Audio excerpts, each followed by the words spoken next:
Your questions, you need to be answering them. What is the status of the teres minor? No teres minor.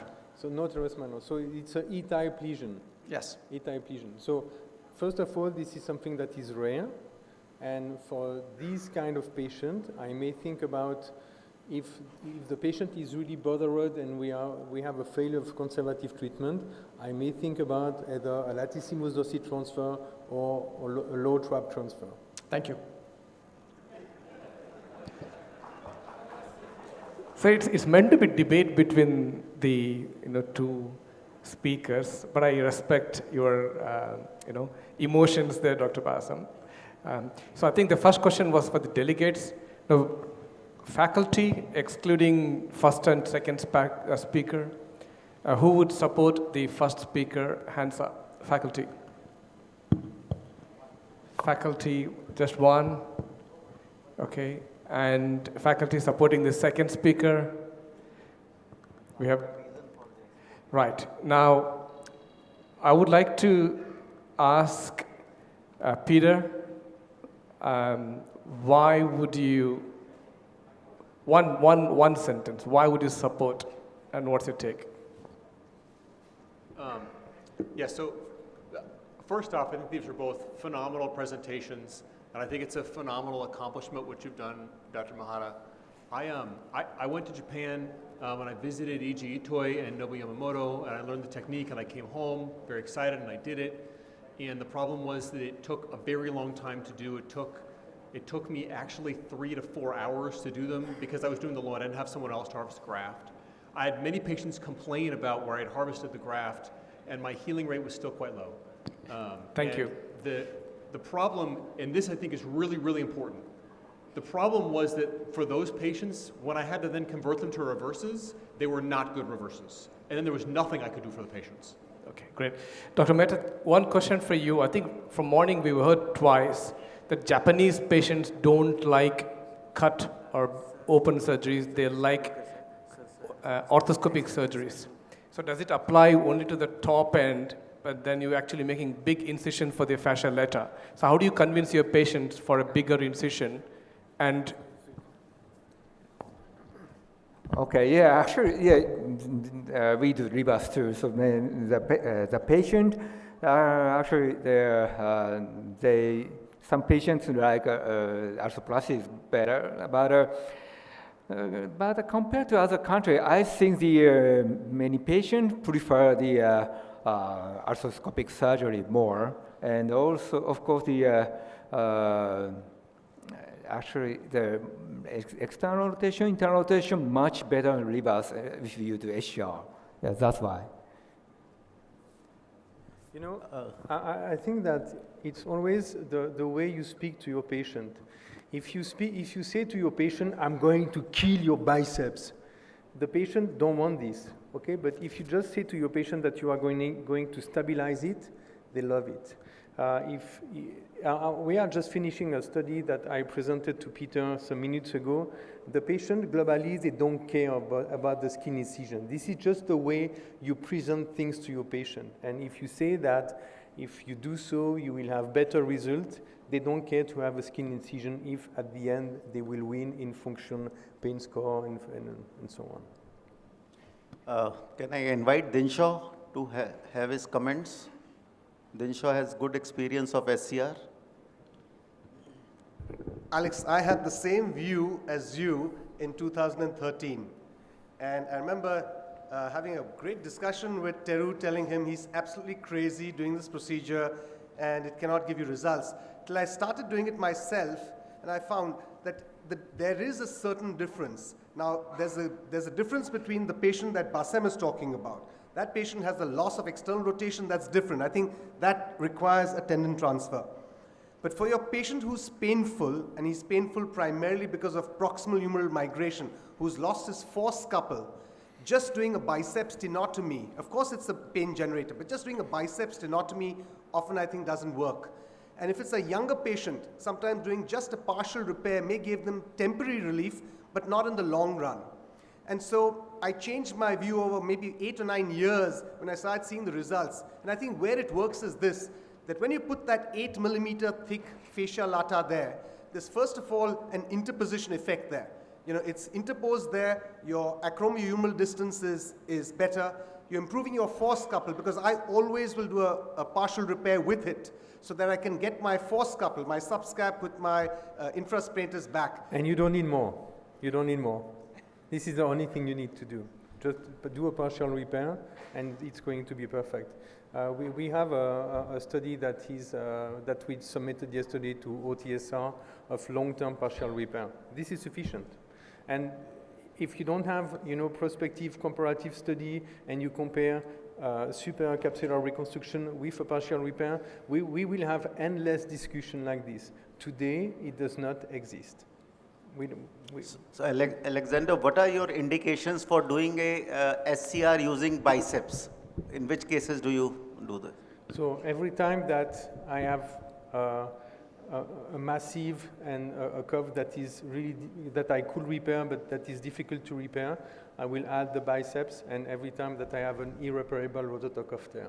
So you add partial repair to it when you are doing the biceps SCR? Systematically, and again, I don't have proof at the end if this is the biceps or the partial repair, but I do it systematically because this is simple, it's effective, and it's inexpensive.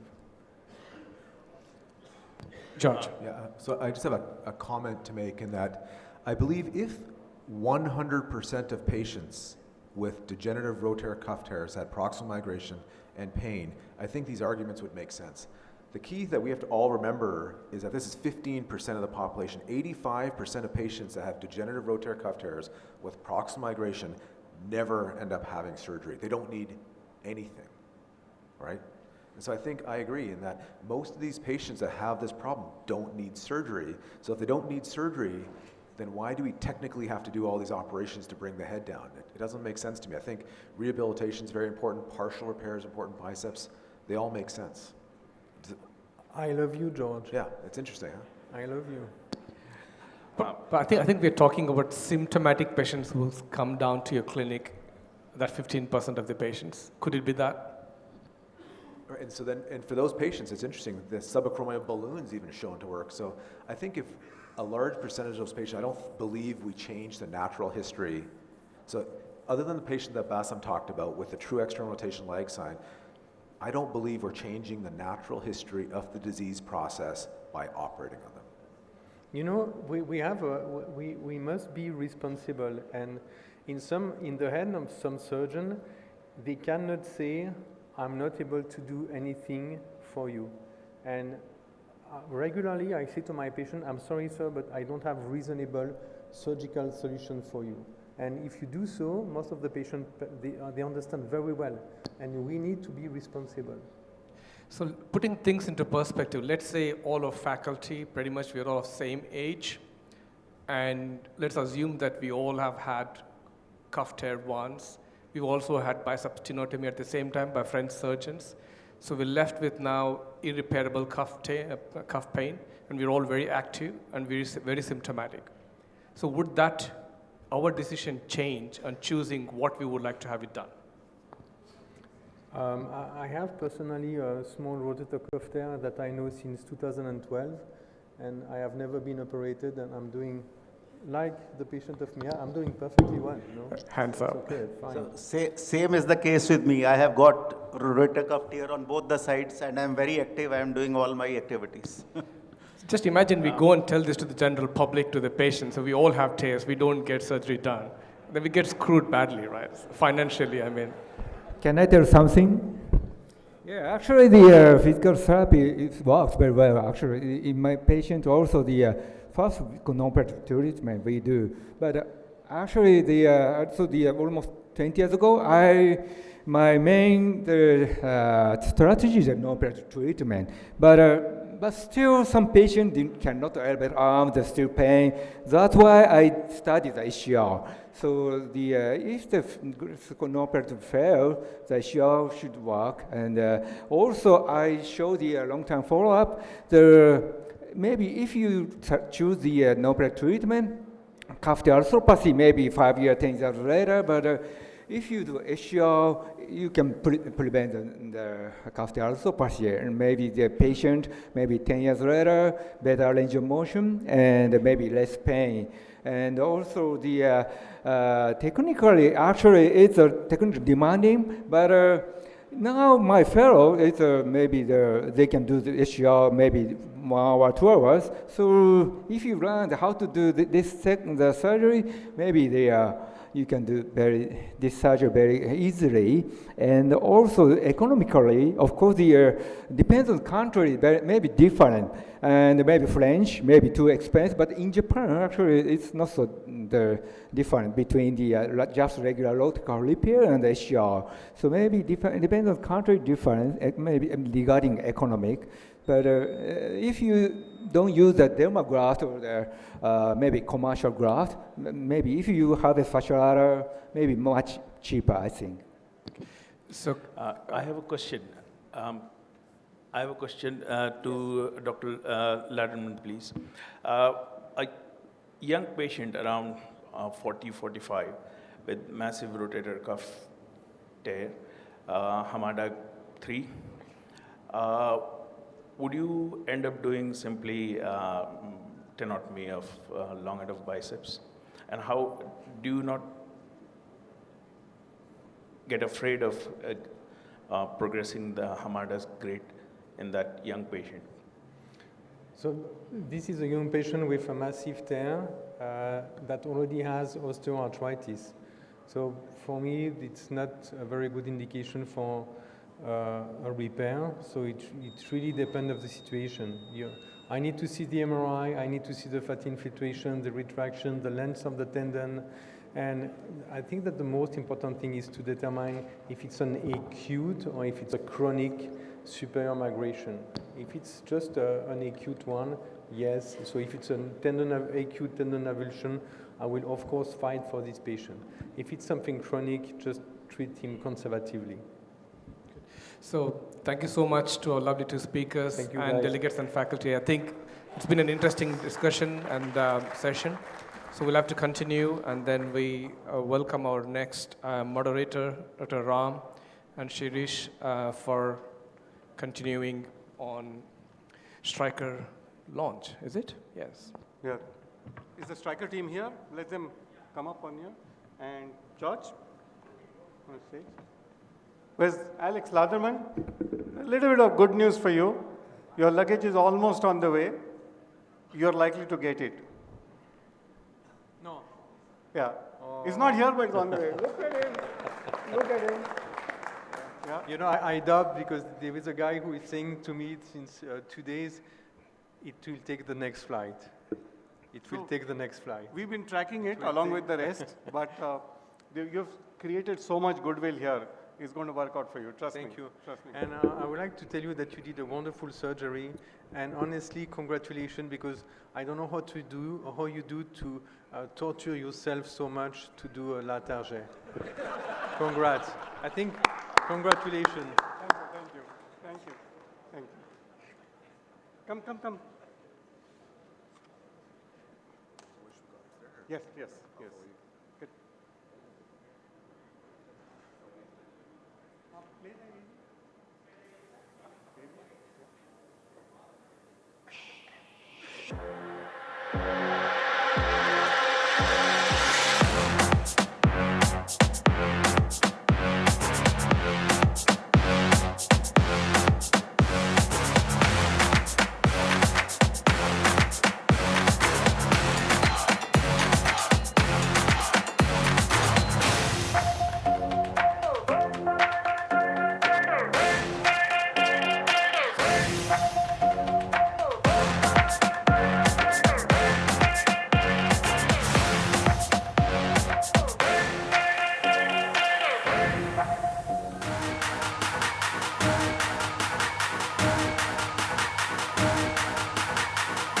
Elevated by Blueprint 3D planning software and the Tournier platform glenoid portfolio, the Tournier Perform humeral stem provides clinical solutions across a spectrum of simple to complex cases.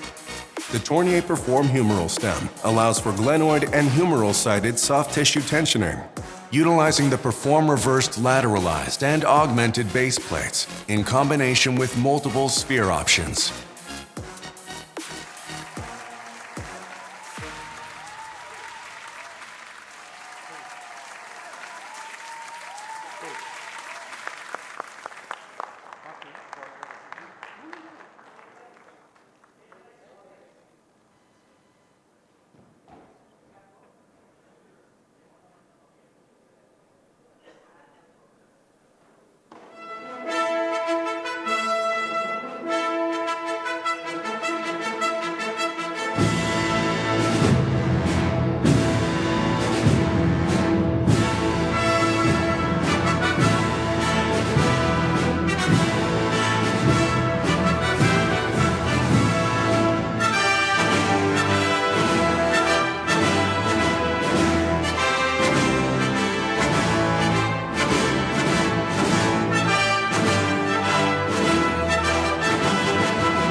So I've been asked just to say a few words, and so it's wonderful to have Stryker launch the Tournier line in India. We did our first Tournier implant today, so I just really want to thank you, surgeons, for potentially trying this new implant. Thank you.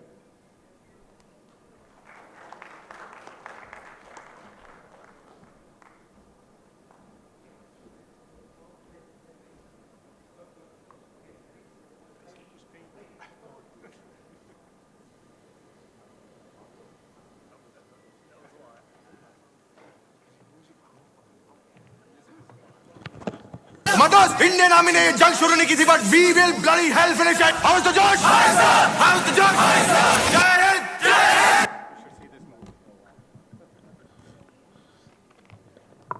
So I've been given the task of the last man standing, because the total shoulder replacement seems to be the last man standing now. If you look at our the program, it's all about reverse. So looks like total shoulder is going out, but I'll try and convince you that it is not. So how is the Josh? So there's reduced usage of anatomical total shoulder replacements, and meticulous planning is required to get good outcomes out of this. And increasing use of reverse shoulder, probably it's more forgiving and giving you better results. That's why you're going that way. If you're looking at the trends recently, reverse shoulder replacement has increased significantly, 60%. And total shoulder had increased till 2014, but now has plateaued, but it's not gone away like the hemiarthroplasty. So still there is a role for it. If you look at the Australian registry, again, significant increase in total shoulder replacements over the last decade. If you look at traditional total shoulder replacements from 1980s, 90s, all the publications have shown that pain is improved, range of motion is improved, but why is it dying down? The next decade you look at it, it said it's very good for OA and rheumatoid arthritis and fair in fracture sequelae, but comparable to a hip and a knee replacement. Okay? The later we have shown, because of all these, we know that it does improve pain, it does improve function, and it does last long. So what's the problem? If you look at the various things we can do after total shoulder replacement, this paper looked at that, and most of them can do their usual work. They can play recreational sports, they can carry 20 lb of weight, and they can play sports too. So total shoulder, it's very important to select your patient to get the winner. Glenohumeral arthritis or rheumatoid arthritis, relatively fit but elderly patient who can rehab, get a good functioning cuff which will endure, and the age is less than 70 years of age.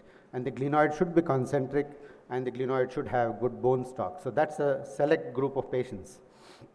So assessing the patient is very important. Get good radiological images. Have a very low threshold to having a CT scan to assess these patients, and that helps you in getting a good outcome after total shoulder replacement. So what are the types of total shoulder you have? We have a stemmed, which we are going to talk about today. The short stem or the stemless, which Sujit is going to cover tomorrow. And glenoid side, what options do we have? We have an all poly, metal back, or a biological resurfacing. What are the technical tips for getting this surgical strike or getting the accurate outcomes? Get the humeral component version, height and head size correct. Get the glenoid exposure well, and the component placement is very important, and a sound subscap repair, and this is the key. That is the cornerstone of the successful shoulder replacement. So we get the intermedullary device in, get the jig for the cutting of the head so that it's in the right version, get the head out, get the right size and the thickness too. And version wise, I use the forearm, and I use the femoral shaft component aligning with the calcar, and it will be facing the medial epicondyle. So these are the 3 pointers where we will get the anatomical version for that particular patient, and be careful not to cut the rotator cuff. Cemented or uncemented, 3 decades of outcomes showed cemented is better than uncemented. The weak link has always been the glenoid. The 10-year review, 9% chance of having a glenoid loosening, which led on to revision of these components. So glenoid is the weak link in a total shoulder replacement. So exposing it is very important. This paper touched upon how you expose it well. If you do an anterior capsular release, you get 93% of the glenoid exposed, and you see the whole of the glenoid end face like this. Then your component placement is correct, then your outcomes are good. So ream it concentrically, get the right size of glenoid component, and cement only the pegs. And when you compare peg versus the keel, the peg has done better than the keel. And if you look at all poly and metal back, metal backs have always failed early. That's why they have not been in vogue and they have come out of the market. Recently, there have been changes in that. So stick with a cemented all poly glenoid, which is better for you. So head is always eccentric on the humeral head. So make sure you expose the head well and get it aligned so that it does not impinge on the rotator cuff, including the subscapularis anteriorly, because cuff failure is the reason for revision later. Subscap repair is important. I think George showed the repair very well this today in the morning surgery. Get a perfect reduction onto the native footprint of the subscap and get a good sound repair so you can mobilize this early. If you're looking at the cause of revision, total shoulder did much better than a reverse shoulder replacement, and infection rates were also better in a total shoulder replacement. If you look at decade-wise progress, as the decades came along, the survival rate improved. That means our design processes have improved, better understanding of mechanics, better training, and improved materials have helped this happen.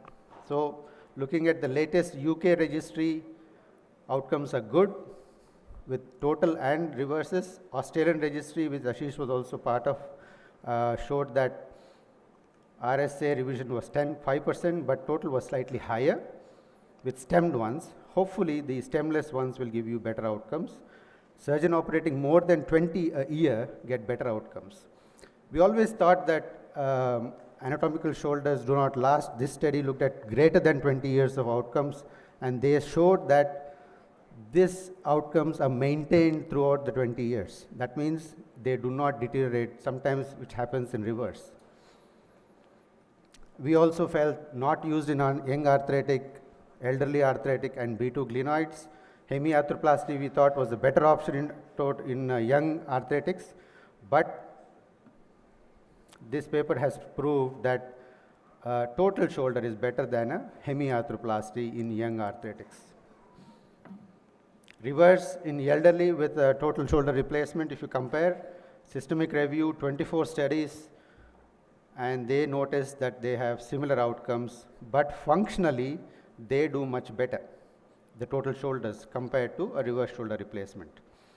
Glenoid wear wise, even for eccentric glenoid wear, if it is less than 15 degree of wear, you can still do a total shoulder replacement and get equally good results as a reverse shoulder replacement.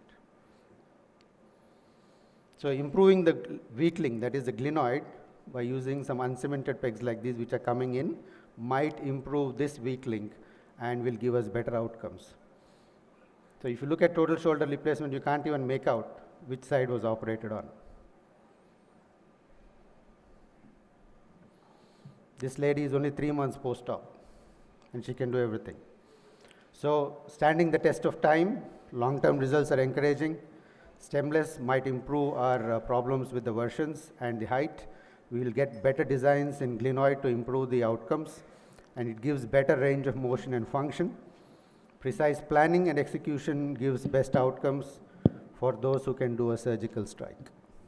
Thank you. And I'll encourage all of you to take a lifetime membership for SESI on the website. Thank you very much. Thank you, Nandan. Next, we would like to invite Dr. George Athpal to give his talk on basic biomechanics and RSA offsets. Thanks. Just remember one thing. Teachers सिर्फ rules सिखाते हैं, लेकिन winners rules बनाते हैं. Ashish, did you have to watch every one of those movies? Yeah. And you also put one too many steps up. Okay, yeah. So I'm going to talk about basic biomechanics. One of my passions in research is biomechanics, and so we'll just go through a little bit of that with reverse shoulder arthroplasty. So over the next 10 minutes, I'm going to discuss some of the basic biomechanics of reverse, go through some of the definitions, specifically the center of rotation, which is very important to understand. And then finally, we're going to end off and talk about glenoid offset and humeral head offset, or humeral stem offset. So with reverse shoulder arthroplasty, this is what we commonly hear as the basic biomechanics behind that. We have a centralized or medialized center of rotation. And by having that medialized center of rotation, it places the deltoid at a mechanical advantage, increases the so-called moment arm is how we traditionally refer to it. And by doing so, it allows this reverse shoulder arthroplasty to work. But a very important concept that is often misunderstood or misreported is the concept of constraint. Constraint is arguably one of the most important factors that make the reverse shoulder arthroplasty work. And so I'm going to show you why. So here we have a reverse shoulder arthroplasty, and what we're going to look at is if you look at the radius of the glenosphere, it matches the radius of the polyethylene. There is a line to line. There's no mismatch between the radius. So as the reverse abducts, there's pure rotation around the center of rotation, but there is no translation that occurs with the reverse shoulder arthroplasty. And arguably that's an important factor that allows the reverse to function and remain reduced. So let's show you what happens when we unconstrain a reverse. So here's a constrained reverse. What happens if we do a radius mismatch? Better yet, let's put in an anatomic polyethylene as the articulation surface. When we do this, we now have a radius mismatch. There's going to be translation and rotation that will occur with a reverse, and with abduction, you're going to get instability. So constraint is something very important to recognize in the importance of reverse shoulder arthroplasty biomechanics. All right, let's talk a little bit about the center rotation. Let's start with the definition. The definition of the center rotation is a point which is affixed within a bone, and that bone is undergoing motion, but that particular point has a zero velocity. So if you look at these triangles here on the right, that triangle is rotating, but the point zero is not moving, so it has zero velocity. So that is the center of rotation of that particular triangle in this 2D plane. So what about the center of rotation of a native shoulder? I think we're all very familiar with this. We know the center of rotation is actually within the humeral head. And what's interesting, it's actually located beneath the head neck cut. So as we simulate abduction, that's the center of rotation in a native shoulder in the abducted position. Now what happens with an anatomic total shoulder arthroplasty? Well, our goal is with an anatomic is to recreate this. So we're going to go ahead and put in a polyethylene, put in a humeral component, and ideally our center of rotation does not change. But now, with the reverse, we know that the reverse has a relatively medialized center of rotation. So let's go ahead and put in our glenoid implant. We'll put our glenosphere on. We're going to go ahead and put in our humeral implant and articulate it. And now this is the location of the center of rotation in the native shoulder, and now it's going to move. It's going to move more medial. In a traditional Grammont style implant, this center of rotation is located directly on the glenoid face. And so if we simulate abduction, you can see that the humeral component is actually rotating around the scapula. Put another way, imagine the humeral component was staying still and the scapula was moving. That would be the center of rotation, so it wouldn't move. Now, this is what we traditionally refer to as a medialized center of rotation reverse, the traditional Grammont style, where that center of rotation is located on the glenoid face, or basically at the base of the glenoid base plate. Now, somewhere along the line, we started to lateralize. So as we move the center of rotation off the glenoid face, we refer to that now as a lateralized center of rotation. What's interesting though, it is still more medial than the native shoulder. So we can then move it out, and you can back it up with bone. So you're moving the base plate up, the so-called bio-RSA technique, or you can move it up and back it out with a metal augment, which is the surgery I just completed, or you can back it out and do sphere that's greater than a hemisphere, as you can see right here. And these are all the different ways that we have available to lateralize on the glenoid. But the most important message is it is still relatively medial compared to the normal shoulder. And so this is a lateralized sphere. So with lateralization on the glenoid, there are some advantages. And these are the advantages that are reported in the literature. It increases your adduction range of motion, therefore decreasing notching.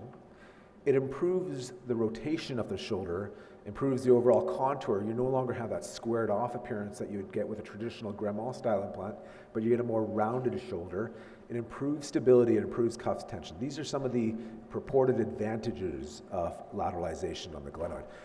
But with everything that we do in orthopedics, there's always a disadvantage. And one of the disadvantages of glenoid lateralization is increased deltoid load. The deltoid is less efficient and has to work harder to conduct the same amount of motion and to lift the same amount of weight. It also increases your acromial stresses, so potentially they may be associated with an increased risk of acromial insufficiency fractures and increased base plate shear. The more you lateralize, the more shear you put on the articulation between the base plate, or the junction between the base plate and the host bone. So these are some of the disadvantages.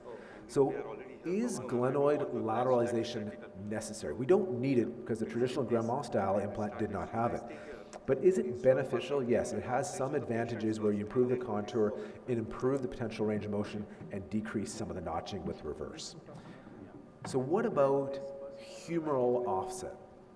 Now, it's very important that every company, or most companies, have different ways of reporting humeral offset, and many of the companies actually don't disclose the values of humeral offset. Here are some of the ways that we can measure it. So typically, one way, or the traditional way, is you look at the center of rotation of the glenosphere and you measure that with the long axis, or the stem portion of the humeral implant, and you measure that distance, and that's referred to as your humeral offset or your humeral lateralization.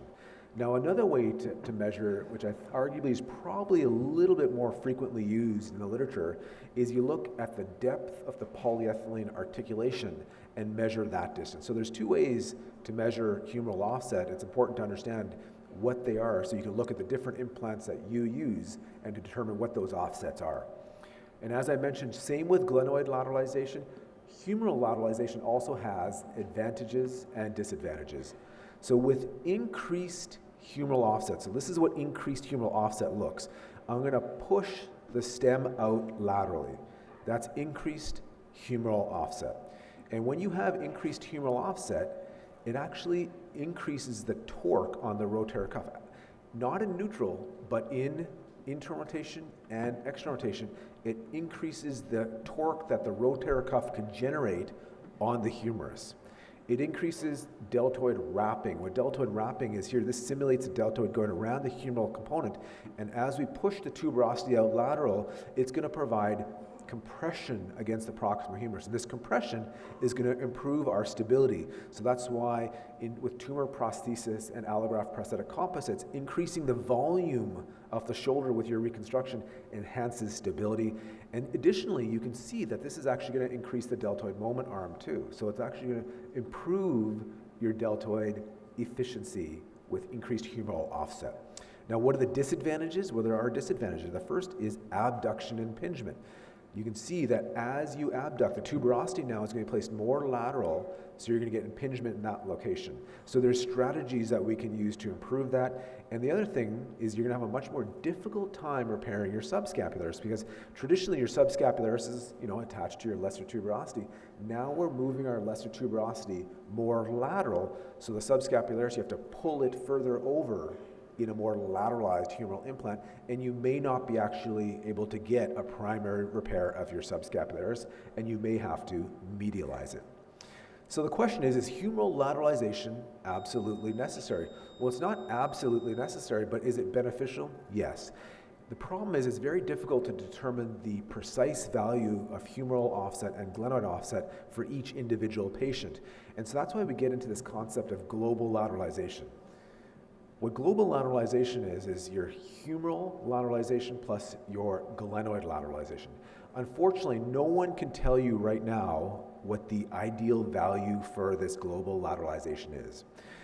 In the future, with mega data and artificial intelligence, we're probably going to be able to individualize each patient's degree of lateralization, meaning if a patient is rotator cuff intact, they may have a certain degree of lateralization. If they have supraspinatus absent, irreparable subscap, you may change your lateralization. So once we determine with this mega data, with AI, and retrospectively look at our patient outcomes, I think we'll better be able to predict this. So in summary, I've discussed the biomechanics of reverse, we went through the center of rotation, and we spent some time talking about glenoid and humeral lateralization, and this new concept of global lateralization, which we're going to discover more and more as time goes on. Thank you. तेरा कोई भरोसा नहीं, आज पूजा कल कोई दूजा. Thank you, George. Next, I would like to invite Shirish Pathak to give his lecture on nuances of RSR ideologies and surgical implications. Good afternoon. I'm going to speak about the reverse shoulder prostheses which are available in India. What are the principles, designs, and what are the surgical implications? So we all know we have indications of reverse, a cuff deficient, irreparable, or with arthritis. A cuff is dysfunctional, revision cases, or failed fixation or fractures, or cuff where it is intact but is arthritic shoulder in the elderly. These are all overall indications for reverse. We all know we went through a nice lecture about biomechanics. So Gramo laid down these principles of large glenosphere, medializing and distalizing center of rotation, and lowering humerus. So now we have 4 types of permutation combination which are available. So you have medialized glenoid and lateralized humerus, both medialized, both lateralized, and you have lateralized glenosphere and medialized humerus. So probably this is going to be a little overlap. So this is the center of rotation, and you have 4 options. You have onlay, which is 135 neck shaft angle. You have inlay 155, and you have medial glenosphere, Gramo concept, and you have a lateralized glenosphere. Now just look at it. You have medialized glenosphere, how this center of rotation is shifted distally and medially. Now this is conventional 155. Humerus is distalized and medialized, but you can see there is a chance of greater scapular notching because the medial part of metaphyseal tray is very close to the neck of the scapula.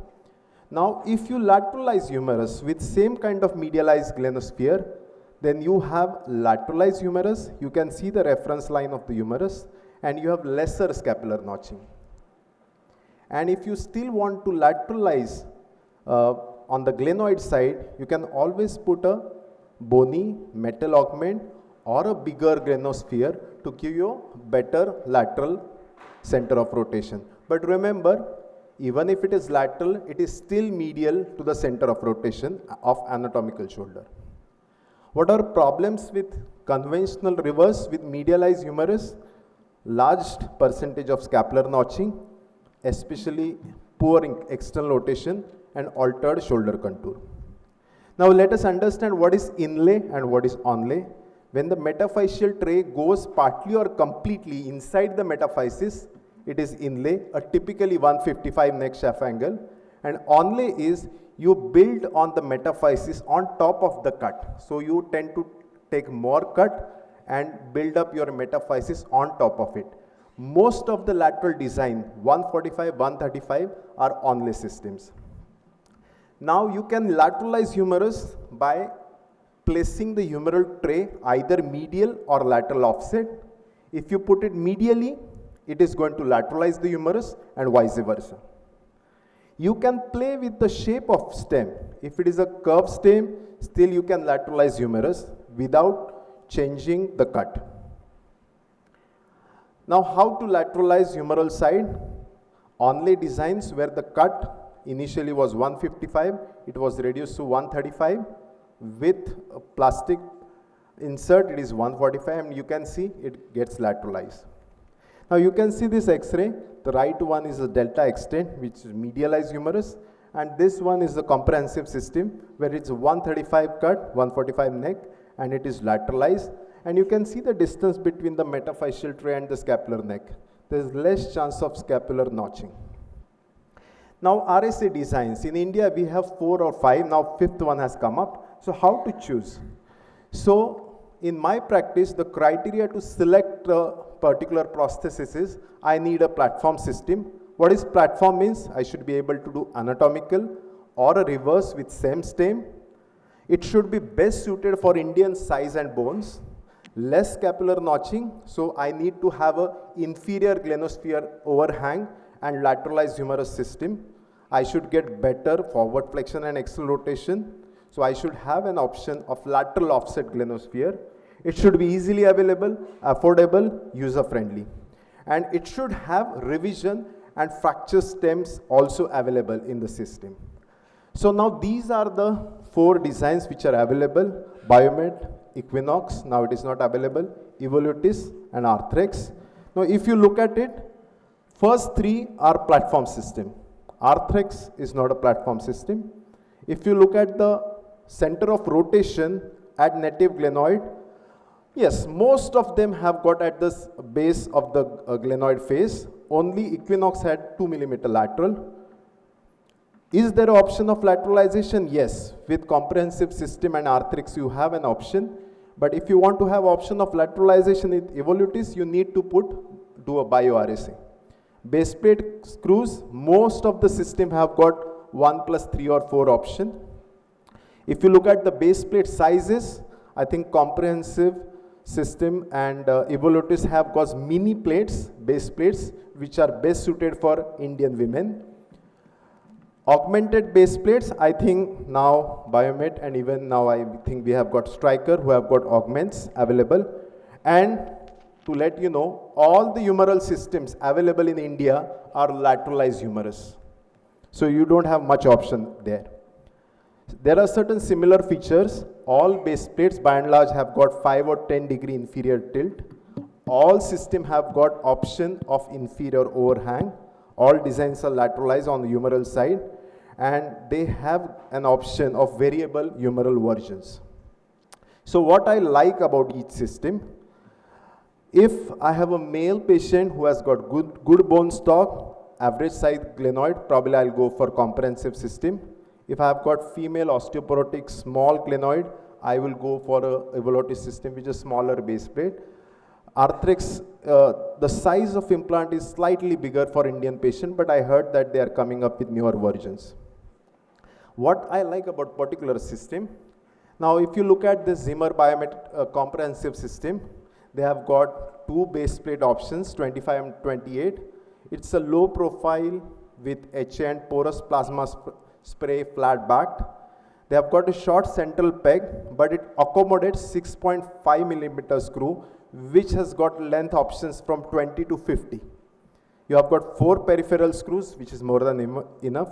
28 base plate is good for most of the Indian patient, and good news is augmented base plates are available. Central reamer, sometimes I find it is too big, too sharp. You have to be very careful with osteoporotic patients. On glenosphere side, you have got 36-41. Most of the times I end up using 36. You have got option of lateral offset.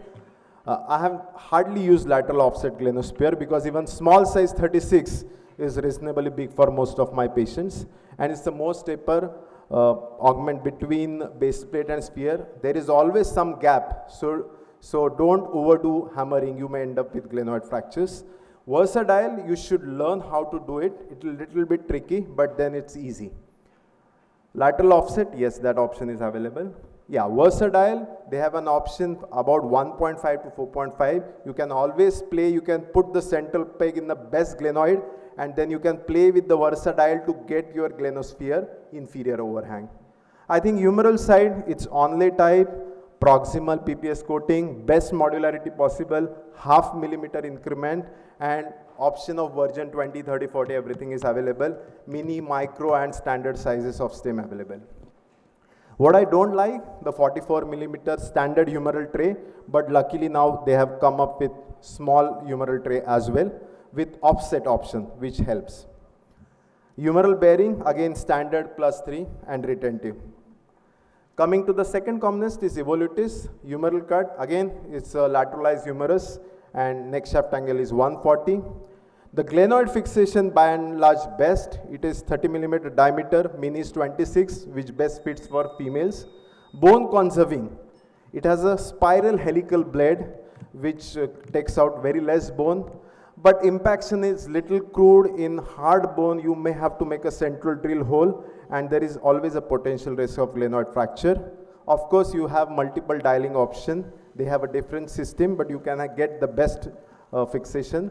And cup is smaller than the glenosphere. They have got lesser notching, and the sizes 34 is the smallest and 38 is the biggest. And they have ceramic options, and most importantly, they have got revision glenoid base plates and long humeral stem with interlocking screws. Arthrex is not a platform system, but you can have modularity on the neck shaft angle. You can on table decide 135 or 155. Glenoid preparation, I think for Indian patient, this is slightly bigger, but for male good stout patient, you can definitely do that. And they have got different options, standard, inferior, lateralized. Humerus is straightforward. Most of the time, I end up with using number size, smallest size, cemented. I think Equinox was available recently, but it's not available. Again, it's the advantage I would mention, it has got augmented glenoid, superior, posterior, good for glenoid bone deficiency. And of course, most of the things are almost similar to any other prosthesis. And again, on humeral side, you have lateralized humerus and a dedicated fracture stem. So in summary, I would say, as of today, reverse shoulder with medialized glenoid and lateralized humerus design appears to provide best biomechanics, to provide better range of movement, better physical appearance, and probably lesser scapular notching. Thank you. Thank you very much. Thank you, Shirish. और उसका bad लग ही खराब था.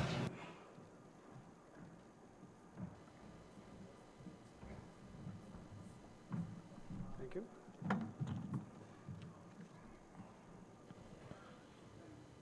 So Ram is going to cover the topic of periprosthetic fractures. Thank you.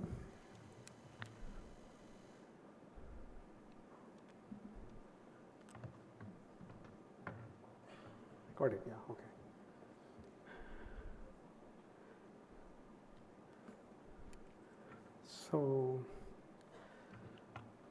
So if your patients come with a periprosthetic fracture, it's bad luck.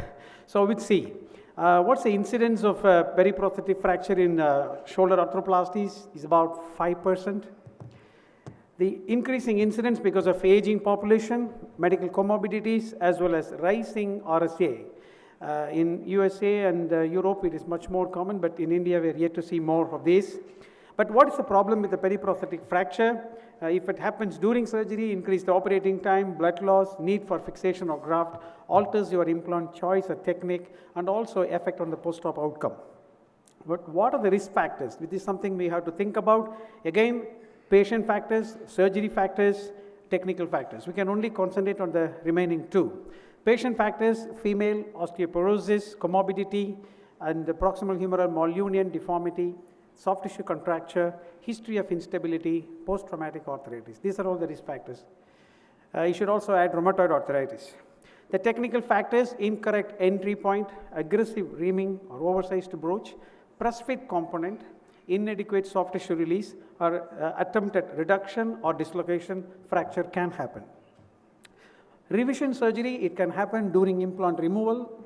Up to 80% happens that time. I think George was very careful today to avoid even osteotomy. He was lucky.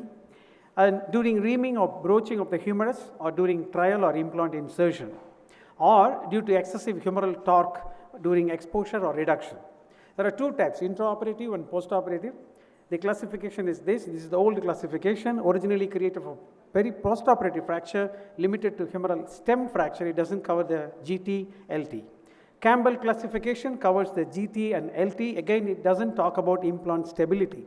The most common classification which is useful is this. B, fracture around the stem.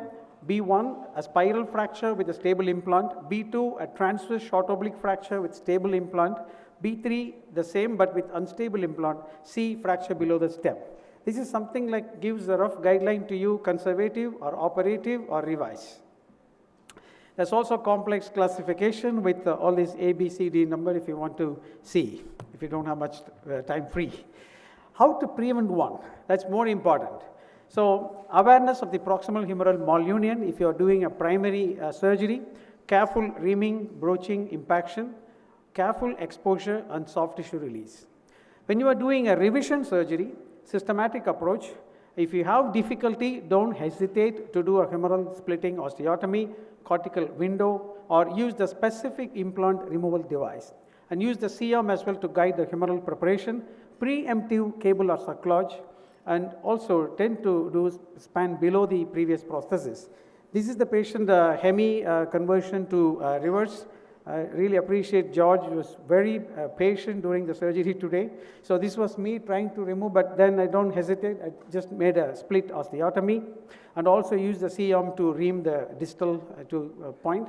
And that is the long stem revision because that is the previous stem was long. So that's where you could get away with that. But when you are doing surgery, sometimes you have a fracture. When you're trying to impact the prosthesis or reduce or dislocate, it cracks. What you have to do, take it out and do a sacklage wiring. Don't panic. All you need to do is to sacklage, but do X-ray, do C-arm. Otherwise, sometimes you will be seeing only the top of the fracture and the postoperative might be well down the shaft. So the deciding factor is the fracture location, prosthesis type, stability, rotator cuff status, etc. This is what maximum you need to do. These days you could do even a fiber tape sacklage. And then put the prosthesis in, cement it in. If you are previously trying to do press fit, cement, change that. Periprosthetic fracture management depends on the, again, injury factors, patient factors, surgeon factors, your experience, infrastructure, facilities you have. Sometimes you do consider conservative treatment for undisplaced or minimally displaced fracture, low demand patient, high grade of comorbidity. There is a chance of fracture healing, around 50%. So you can give it a trial, there is no harm in it. And if you want to fix it, the indication is a displaced fracture or instability. If you have a good bone stock, stable implant, go for ORIF with sacklage, plate or combination. If you have a poor bone stock, stable implant, add bone graft. If you suspect a loose implant, prepare for revision. This is our aim of fixation, strong enough to allow early mobilization, prevent further displacement, shorten the time to healing. If bone quality poor only, you need to add bone graft, otherwise simple fixation might be enough. If implant is loose, you have to go for revision to long stem, but this procedure carries high complication rate up to 40%. So let's see some cases. This one is mine. A young patient, a road traffic accident, proximal humeral fracture, had 3 surgeries, close reduction, ORIF, failed, removed, so ongoing pain and dysfunction. That is this video playing. Oops. It's okay. Okay. So he could just lift only like this. So that is his CT and X-rays, atrophic non-union, greater tuberosity, very thin fragment, already arthritic changes. He had 3 surgeries before. So that was the options. So I chose to do him reverse shoulder. So that's the classical Depew Gramen's-like prosthesis with the repair of greater tuberosity, osteotomy and fixation. And that is him at, sorry, none of the videos are playing. Huh? Okay.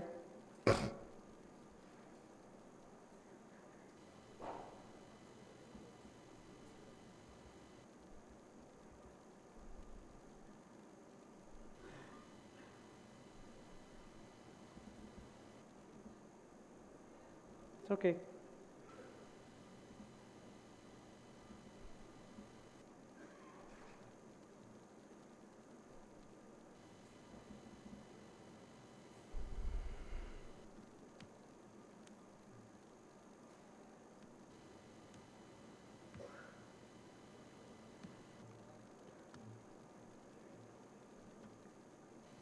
Yeah, that's one.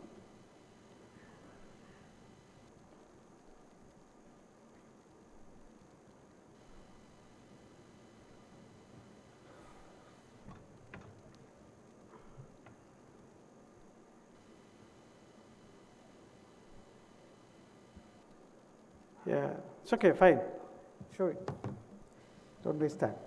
So that is him, 2 weeks recovery. So let's go back. Reverse shoulder done. So that's 2 weeks. And he regained full movement of the shoulder. Come on, guys. Next. So that is his 4 months post-operative after reverse. Tuberosity is well healed. He's got a full forward flexion abduction, rotation, and I have discharged him. We didn't see him for a while. That's the range of rotation he had. And then he come back 3 years later. He was driving a bike and he was hit by a lorry. He was thrown, and that was his periprosthetic fracture. At the level of the stem, a long spiral, and the cement mantle is broken, and the implant stability not very sure, but that's his position. This happened around 7 years ago from now. So we didn't have any revision option at all. So I decided to do this. I kept a couple of cerclage, and then I was happy with that. Just kept on putting one after the other. Because I was thinking that that stem might be loose and might need revision later on. But at the time, no long revision prosthesis was available. So that was this fixation, and that is now 10 years follow-up, and he's doing well. The fracture is healed, stem is okay. So that's the range of movement. Gone back to full movement again. Your video is not playing well. Okay, fine. There's another case. This 75-year-old lady had a 4-part fracture proximal humerus. She had full recovery of movement. 6 months post-op, she had a fall, and she presented like this. Fracture below the stem. I tried to do conservative treatment for 6 weeks, no sign of healing. It's something I observed with the anatomical shoulder. Sometimes they tend to heal, but with the reverse shoulder, less likely to heal. So here, the fracture is at the tip, 6 months, stable implant. So I went for periprosthetic plate fixation option. This is like a cable plate with a cable cerclage. So you do a monocortical screw, and through that your cerclage wire comes in. So proximal fixation with the cerclage wire with the plate, and distally screws. So she has done well. Last case, this case from Raman Agarwal. Again, 81-year-old lady, 6 weeks after RSCA. This is the complex fracture, but it's fixable. So here what we tend to do nowadays is this. Fiber tape cerclage system, they're equally stronger. We used to do stainless steel wire, but we can do with this now. So this is how it's being done. This is useful when you do a long spiral fracture or regular fracture care as well. You can do a couple of cerclage cable, and then you can put a plate on. So that's your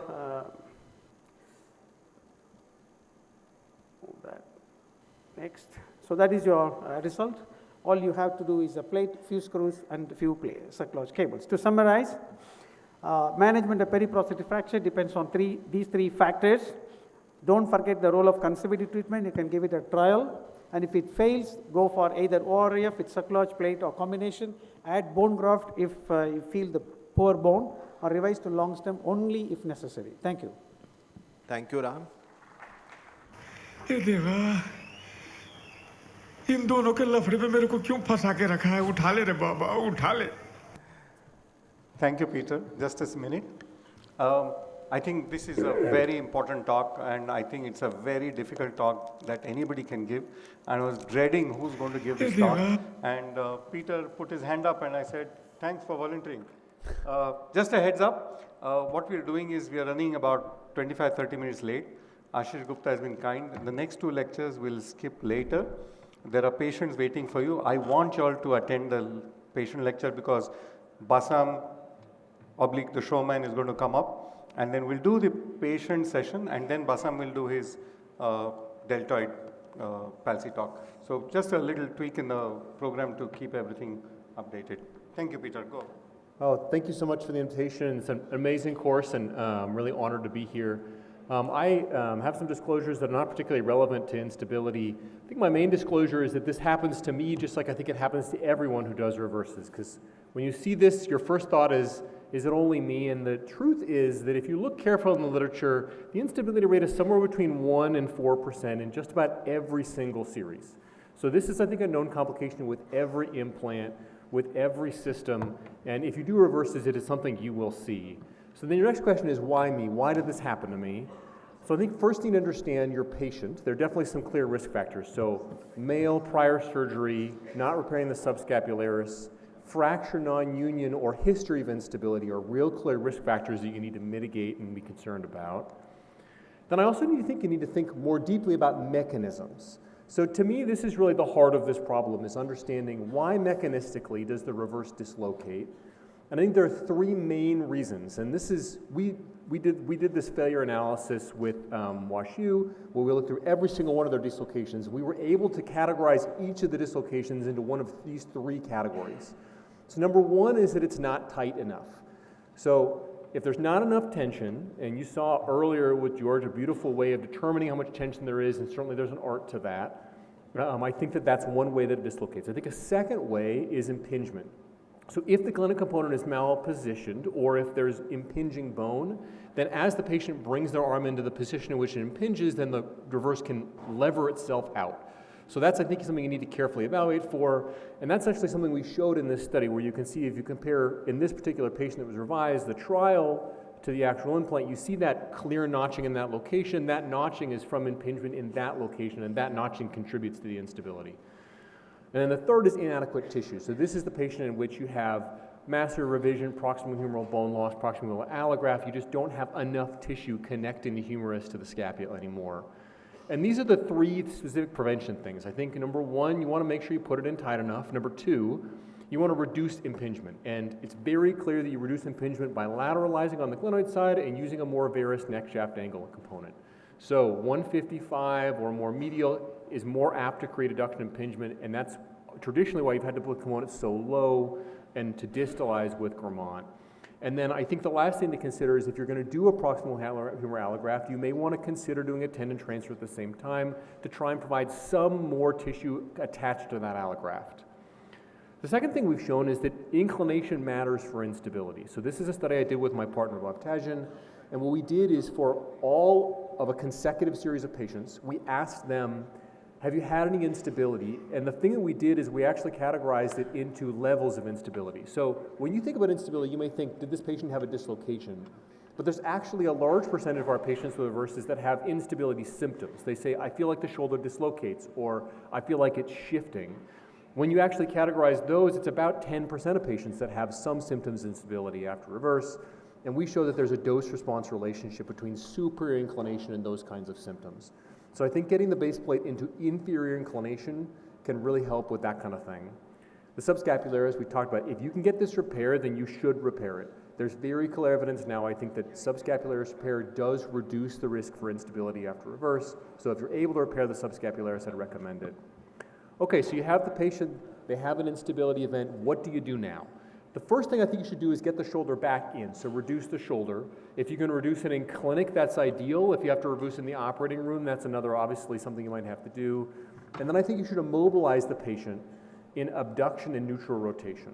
And this is a position of stability. So this is the brace that we use for this. It's called a gunslinger brace, sometimes called a quadrant brace. But I think immobilizing the patient for a period of time, usually 6 weeks in my practice, is helpful. And this actually works for about half of the time if it's an early dislocation. So you've done a primary reverse, the patient comes back with dislocation within the first 6 to 12 weeks, consider a closed reduction immobilization. You may get away with that about half the time. If that doesn't work, then I think you need to step back and carefully evaluate your patient. So thing number one, definitely evaluate for infection. There are patients who develop swelling in the particular tissues that stretches out the deltoid, they develop instability. Those two things can go hand in hand. I would recommend full-length humeral films, and I'm going to show you that in a second, on both sides to evaluate your length to make sure that your tension is correct. And then I think you should always get a CT scan to look for impingement bone and to honestly evaluate the posterior glenoid component, evaluate the inclination and the version, and look at the height. Is it high? Is it low? Is it, if I created a situation in which there's impingement? At the same time, you can look for impinging bone. So you can see on the bottom here, there's a lot of bone that's been created underneath the scapula. That bone then impinges and leverages the humerus out. If you're going to go back, you always want to address both sides. And Mark Frankel showed us this very clearly in his own study, that if you're going to revise the patient, you want to revise the glenoid and the humeral component. So at the very least, consider upsizing your glenosphere and your polyethylene. Don't just address the humerus. Remove any impinging bone, obviously taking care to avoid damage to the axillary nerve. And if you can address both sides, then you can be successful somewhere around 2/3 to 9 out of 10 times with an early dislocation and slightly less frequently with a late dislocation. And I usually will warn the patient. If the patient comes back with a dislocation, I will warn them, there are situations in which this requires multiple surgeries for us to get it right. Warning the patient early on about that kind of thing I think can be helpful. So this is how we do full-length humeral films at my place. You want to do a marker. The marker allows you to correct for magnification, and you want to have an x-ray that includes the entire of the humerus. And I usually will measure from the capitellum to the most proximal portion of the humeral component, and depending on which component you are using, you'll want to know where that's supposed to sit relative to the tuberosity. So for instance, this is a patient of mine who's got a dislocation. You can see I'm actually a little bit long on the affected side. So this is helpful because, as you can see, I've cemented in this component. This tells me I don't need to remove this component, right? This component is not the issue in this particular patient. So this is typically what this would look like if you're going to do just this kind of bloodless revision. You can see this is a larger and more lateralized glenosphere. We've stacked on some trays on the humeral side, which gives us more lateralization and distalization on the humeral side, and we've succeeded in this case. And if that doesn't work, then I think you have a couple of other things to consider. So I think thing number one is if you've already upsized and you think the length is right and there's no impinging bone, get an EMG. Because a certain number of those patients are going to have inadequate tension because the axillary nerve is not working. I would also look carefully at the acromion. I've had one patient where we could not stabilize the shoulder until I realized that the acromion was broken. And as a result, I was not able to tension the shoulder because the acromion just kept pulling more and more distal. And then if you've done everything else, you can consider this cerclage, and we describe this at the University of Utah. The basic way that it works is you drill behind the base plate, you pass a fiber tape or a fiber wire or some other reinforced suture behind the base plate, and then you tie that around the humeral component. So you basically tie the scapula and humerus together, warn the patient it may limit their motion, and then the main reason this works is it recoaps the joint. We've shown pretty good early success with this in what were otherwise pretty terrible salvage situations. The other thing you can consider is conversion to hemiarthroplasty, but I will warn you, if you do this, it can still anteriorly dislocate, and you may or may not solve the problem of instability by converting to a hemiarthroplasty. Thank you. Thank you, Peter. So shall we go ahead with the clinical examination part?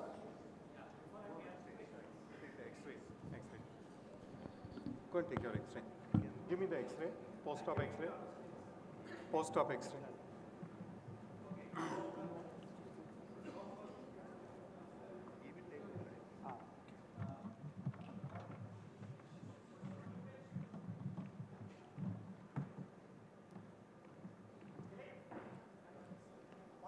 So I guess this is our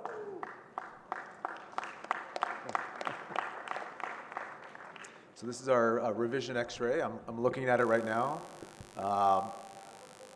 I'm actually surprised by the cement mantle and the humerus, so actually it's better than I thought with some finger packing. On the glenoid side, we see we did the full wedge and the bone graft superiorly.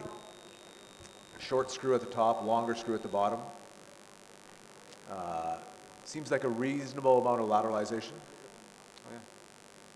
So it seems about a reasonable amount of lateralization. Here's our cement mantle, so not bad. I mean, in retrospect, should we have filled this space in here? There probably is going to be a stress riser here. Any questions? We were able to actually get a very, fortunately, I'm not sure if you saw it near the end, but we actually got a very good subscap repair. We were able to get the subscap. I put some vancomycin powder in it, and we actually were able to close the rotator interval very nicely.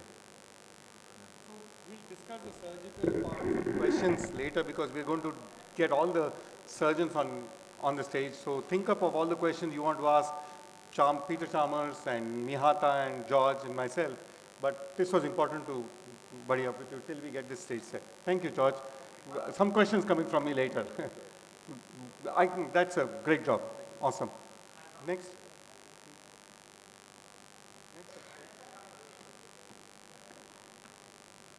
Patient number 1, Sunil Pawar. So that's the atrolataje. I don't think that's a perfect X-ray. In the sense, it's not a true AP, but it's a supine X-ray in post-op. But I think we've got both screws in, lower sector and parallel. So I think that's, and that has changed since the new technique has come in. Previously, you used to get it 10, 12% off. And it's very disconcerting because you get the X-ray the next day, and after doing all that, you're like, damn, what could I do better? So hopefully it's changed. Thank you. Let's have Basam. Take it away. Stage is yours. तुम गलत करोगे हम रोकेंगे तुम गुनाह करोगे हम ठोकेंगे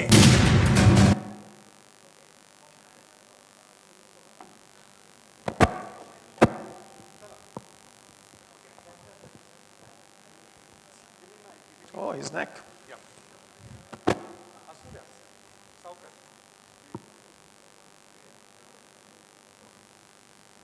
Nice to meet you. Nice to meet you.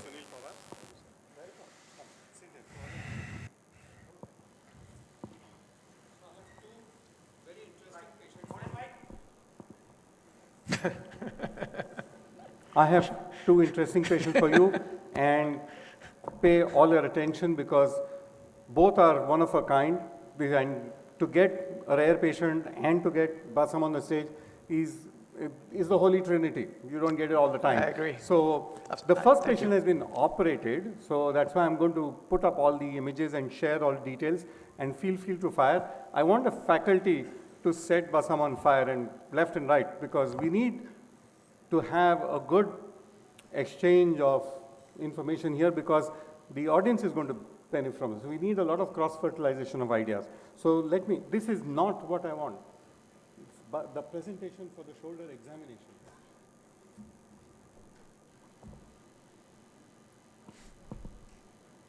Thank you. Right, let's go. So before we start, the starting slide, Basam, get your cameras out. He needs to see this. Get your cameras out. Get Basam. Basam's expression. The what? Look at that. Okay. I was attending JP's lecture, and JP was saying that he used to do it old style, open, and then this young maverick comes in, and JP says, all my muscle transfers are now done by Basam, and I'm left behind because Basam has come and overtaken me. And that slide conveys absolutely everything. And I've been treasuring this slide to say that I will share it when I have Basam here. Thank you. Probably waiting since 2019. Sorry, thank you. Okay, let's get going. This is Sunil Pawar. I'm very grateful for him to take time out and share his experience with us. And we have his permission that he has come in and attended. 56 years old. He sees me very recently, about 2.5 months back. And he has excruciating left shoulder pain and disability. And he's been a very physical guy, claims that he's been doing 100 to 1,000 push-ups, and he was extremely fit in the past. He's not had much of exercise in the last 5 to 10 years, but he came with severely disabled left shoulder. Now, the movements on the right were full. On the left, he had a classic lag, ER lag, and Basam will show that to you. Clinically, when we measured him, although his empty can on the right was 5.5, on the left he was very poor, but the infraspinatus on the right was also poor. He had no symptoms on the right side. So I had a chat with him and I said, not only is your left shoulder devastated, but I think you've torn the right side as well. And so we need to go and check both. Now, if I were to respect him and do an MRI of the left, I would just do MRI of left and get information on the left.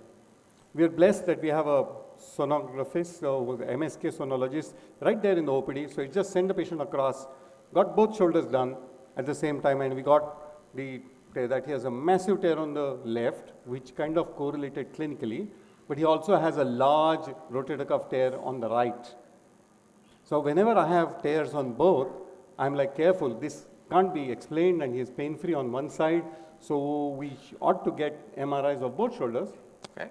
And it's convention in my practice that if you get both shoulder MRIs, you also do a screen of the cervical spine. Now, something happened, the prescription did not mention that, so he went and got his both shoulders done, and I'll share the images with you. And so we said, no, but I insist, I want a cervical spine screen. So we sent him back. But he was advised surgery and he got posted, he came into OT. He was the third patient, and I went, why is Sunil Pawar on my list? Because I've not seen his, and then the previous night on the day of admission, he got his MRI done because that gets Mediclaim and insurance. So, and I saw that at night pre-op, the one day before, and I saw there was changes in cervical spine. So he was starved and came in there, and I said, I'm not operating you. So I went up to him, I confided that you're not eligible for surgery because there's a lot of cervical spine stuff happening. Prior to that, from OPD. The injury is in February 2022, or like this was diagnosed with diabetes in 2022? He's pre-diabetic, no particular injury. Oh, okay. So I sent him to my spine surgeon before he came in for surgery with the cervical spine images, and my spine colleague told me that there is no correlation between the spine and this on the cervical spine X-ray. So I think you should go ahead. I'm not going to address the cervical spine. Okay. And then the MRI came in at night, and I saw the myelomalacia changes. So I got a neurosurgeon involved. And he was starved. He came in for surgery for shoulder. And I said, get the neurosurgeon involved. Neurosurgeon came in. He says, there is a problem here. Okay. So the reason I did a cervical spine MRI was he had complained of tingling numbness in both upper limbs. And he said he can't fit his buttons. He couldn't zip his pants. But there's more coming in later. So I thought this was. So let me share the images. So this is his left shoulder, which he is symptomatic about. And you can see a lot of wasting there, a lot of fatty inflammation there. Look at the teres minor. It's all fat. That's the right, that's the left, right? Sorry. Right and left? Right, this is right. Right and left, yeah. Yeah. And this is his cervical spine. Yeah. And you can see the cuts at that level. 4, 5. And if you look here, you can see myelomalacia changes already happening there. And they're not focal. They're right from C2 to C6 as such. Good. So my neurosurgeon took over. I handed over. I told him that I will deal with you only after your spine has been tackled. He agreed to that immediately, stayed back, got his cervical spine stabilization. I would have thought that anterior clavards or something like that. But neurosurgeon said, I'm going to do a posterior facet fusion. I said, whatever floats your boat. So he did this surgery for him. He called me intra-op. And to show me, that was how unstable his cervical spine was. I gathered these videos purposely to share with you that we can't take this for granted until we go in there. And I know patients with myelomalacia who have been treated that we can't address you. And this is post-fixation. Okay. Now, cut the chase and come back to today. You do your history and examination, and then I will add some more information. Is he comfortable taking his shirt off? Yes. Pawar sahib, shirt and banan ka. Do you mind taking the shirt off? Yes, please. Thank you. He speaks English. You can mind. Yeah. So, so in any exam, I know you read it in books about the basics, but I always ask my resident fellows when they see a patient, female or male, just to make sure they are decent, and always inspect everything. Because sometimes you miss something if you don't. I have no idea. This first time I see the patient, I saw the history. It seems like the majority of you right now know, like it looks like a mass rotator cuff tear. The neck has some issues, but now he's better. But with that, we should essentially do a global examination. Is it okay to take your this flannel off? Are you okay? Yeah. Can you take it off? Yes, please. Yeah.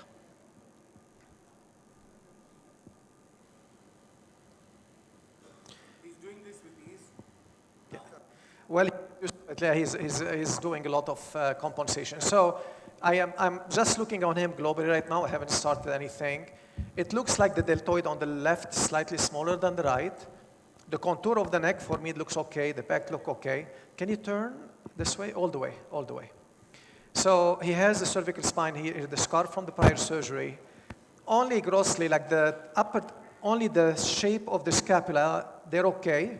Because I like to see if there's an anterior tilt, there's a drooping. We always examine them before examining the shoulder.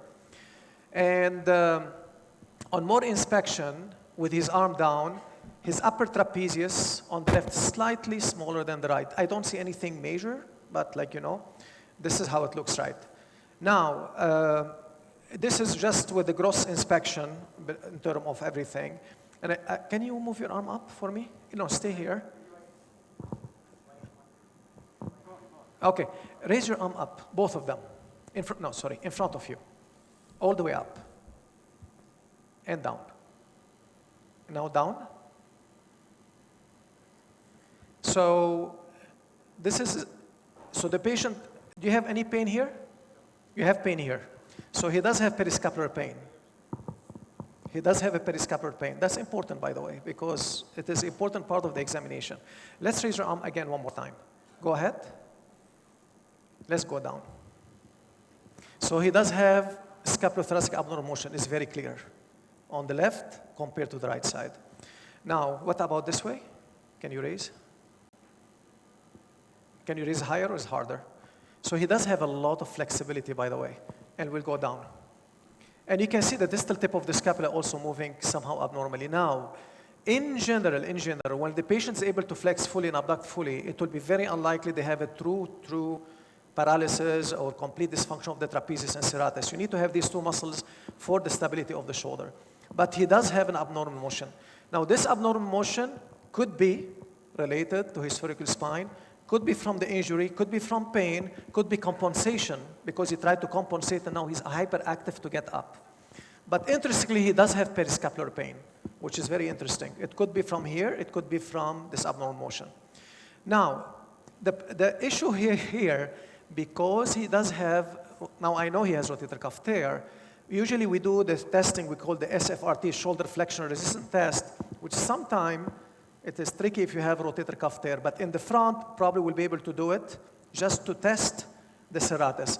The shoulder flexion resistance test, we're gonna do it in 1 minute just to examine this, but I'm gonna examine the rest of the rotator cuff first, and then we'll go back to this one, okay? Can you face me, please? Now, raise your arm all the way up to the ceiling, up, and down. If you notice, when he flexes, his shoulder is an internal rotation. Are you right-handed or left-handed? So right-handed, they can tolerate this much more. Left-handed, they can. Only this way,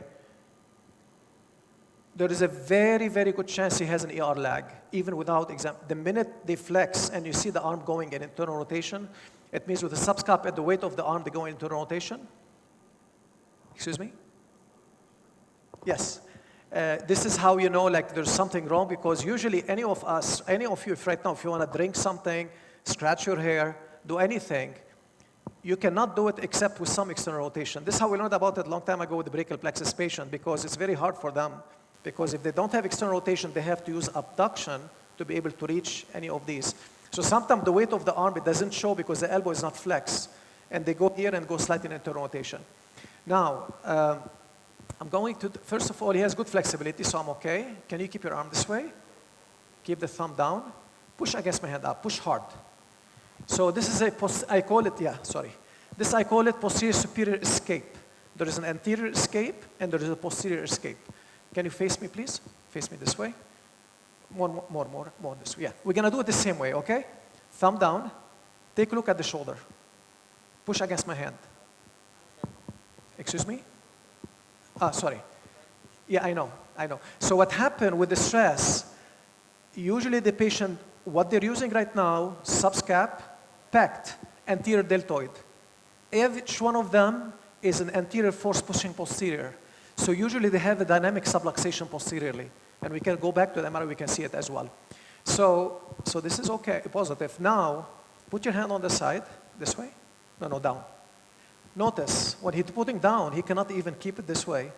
Usually, if they want to external rotate, almost always they extend the elbow to show you they're moving out. If they keep the elbow flexion, they cannot external rotate. Keep your arm here this way. Can you move out? This you can, but this one you cannot. I'm just focusing about the left side. We can examine the right side, but he cannot. So this is as expected. George was talking about also when he was taking his shirt. This is when we take our shirt, this is what we do. He was doing this and this. Okay, with this very, very typical for essentially loss of the posterior superior rotator cuff. And a very common example, which is ER lag, very important in the ER lag, no abduction of the shoulder.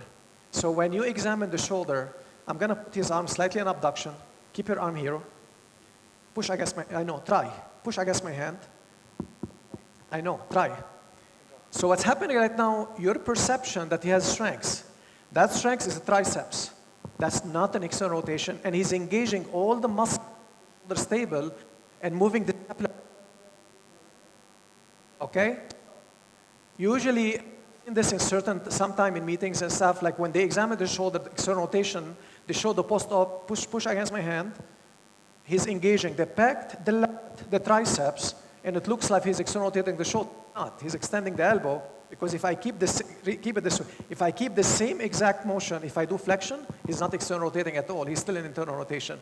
But it gives you the perception, because the hand now in front of him, it looks like he's anterior, but he's not. Now, as you expect right now, if I keep his arm this way, he's going to have a complete ER lag. Keep it here. Yeah, he has complete ER lag. Okay. Now, and this one, can you keep your arm this way? I am pretty positive. He's going to drop it as well. Yeah. Usually, whenever the shoulder has dynamic subluxation, I'm trying to push his head back. When they have the dynamic posterior subluxation, almost always they have also posterior, what we call it hornblower test, with posterior hornblower test. Now, can you turn toward Dr. Ashish, please? So, keep your arm here this way for me. Push against my hand up. Try. I'm trying just to feel the deltoid. It feels for me, it's contracting normally. I will call it 5, but I cannot say with certainty, but I can feel the contraction good enough, at least 4+/5. Now, one more thing. This is only for the deltoid. Before that, can you put your hand on your belly? Stick your elbow. Stick your elbow out. So he has a beautiful subscap. Why this? Because if he has any subscap tear, there is no way with this massive tear he will be able to have this great motion all the way up. Because if you have all the 3 rotator cuff posteriorly torn, he's subluxating already posteriorly, dynamic. The minute you start to have a subscap tear, they drop their arm significantly. So his subscap is okay. Now, stay this way, relax your arm this way. Bend forward a little bit, this way. Yep. Okay? Now, I'm going, keep your arm this way. Up. Okay. Keep it up.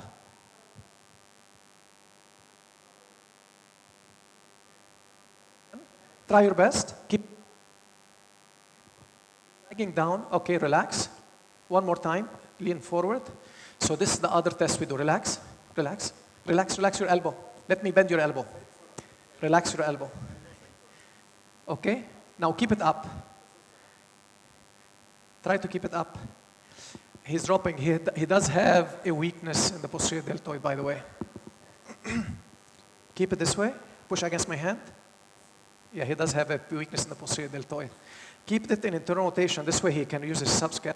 Push backward. Yeah. Okay, he does have weakness in the posterior deltoid. So I think if you do EMG for him, it's going to show 5. It's C4 to C6. So, yeah. So this is going to show. Now, bend your elbow. No, keep it this way. hard. No, look at me this way. It's very important, like elbow this way, bend up. This one, hard. No, keep it up. Keep it, tell him to hold it. Hold it. Yeah, relax. Let me have your arm. Keep it here, up, hold it. He has some weakness in the biceps. Now, palm down, tight. Palm up, also tight. Okay, wrist up, tight. Fingers, squeeze on my hand, squeeze. Hard, squeeze here as well. Okay, spread the fingers apart, tight. No, keep it up. Keep it open. No, keep it open. Okay, he's not too bad, in fact. Now, can you do this for me? This way. Tight. Keep it tight. Keep it. It's hard. What about this one? Yeah, he does have some weakness of the interest. Yes. Let's see. One more thing we're going to do. Turn your face this way. So, massive posterior superior rotator cuff, dynamic posterior escape, supra-infrateres minor are involved. If not tear with atrophy because of the upper trunk or because of the C5 involvement. And he does have some weakness of the deltoid. His biceps is not too bad, but it's weaker. And he has a weakness of the intrinsic of the hand. I'm going to do it right now. So now, because we finished this part, I want you to do this for me. Keep it here. Keep the elbow straight. Push against my hand up. So the main reason you can still do the SFRT because with this motion you can engage the muscle. You can still stabilize the shoulder, by the way, without using the rotator cuff. And you can still examine the scapula in the back. So the SFRT test is done by extending the elbow. And we flex at 30, 60, and 100 degrees. And we let the patient push against resistance. And if the scapula wing of the chest wall, it means the serratus is weak. But the most important, though, when the patient initiate the motion, make sure the patient, they don't initiate the motion. For example, push against my hand, keep the elbow straight. No, keep the elbow straight. Push against my hand. See, he initiated the motion before I put him in passive motion. When they initiate the motion, they can activate the pec minor, and with the sum of the upper trap and the scapula can wing out. So this is very important and tricky. I'm going to let him do it. Push. You can see how the scapula is winging out. Now relax completely. Relax. Hold it here. Push. So for me, this is normal. So when we try to push him at passive motion at 100 degree, keep the elbow bent. Keep it here. Now this is all scapula. Push against my hand. It's not winging out. The serratus is normal. So to be honest, in the 7 weeks, this has changed. 7 weeks back, he couldn't do this. No, it could be from the decompression because he had a very dynamic decompression. This is one of the few times when decompression can work very quickly. 7 आठवडे झाले ना? So if originally he had serratus weakness, deltoid weakness, massive rotator cuff tear, bicep, that will kill it. That will make it truly pseudo-paralytic. He's going to show something voluntarily. Be careful. Yeah. जड आहे खूप. He's getting, okay. Don't issue yourself. So let me take this further little before we decide the plan, because the plan is very important. Now, मी आता तुमची प्रगती काय झाली ते सांगायचा प्रयत्न करतोय. माझ्यात काही कमी झालं तर तुम्ही भर टाकू शकता. तुम्हाला वाटलं मी काही चुकीचं सांगतोय तर तुम्ही मला हात वरती करा. तर लक्ष ठेवा मी काय सांगतोय. Just can you give me one more minute? Yeah, go on. So, arm here, down, push up, hard. This, by the way, relax, push hard. Okay, no, relax. Keep your arm here. He has some ER lag here. Push. Yeah, his weakness, but I don't think he has, this one's going to be okay. Keep it here, push against my hand. Yeah, he's good.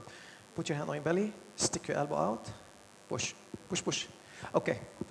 I think for me, this is one of those cases that potentially genetically He's one of those get prone to rotator cuff pathology, but they do well. This is one of the cases that gentlemen will completely talk about, that some of them, they have a massive tear and they still can.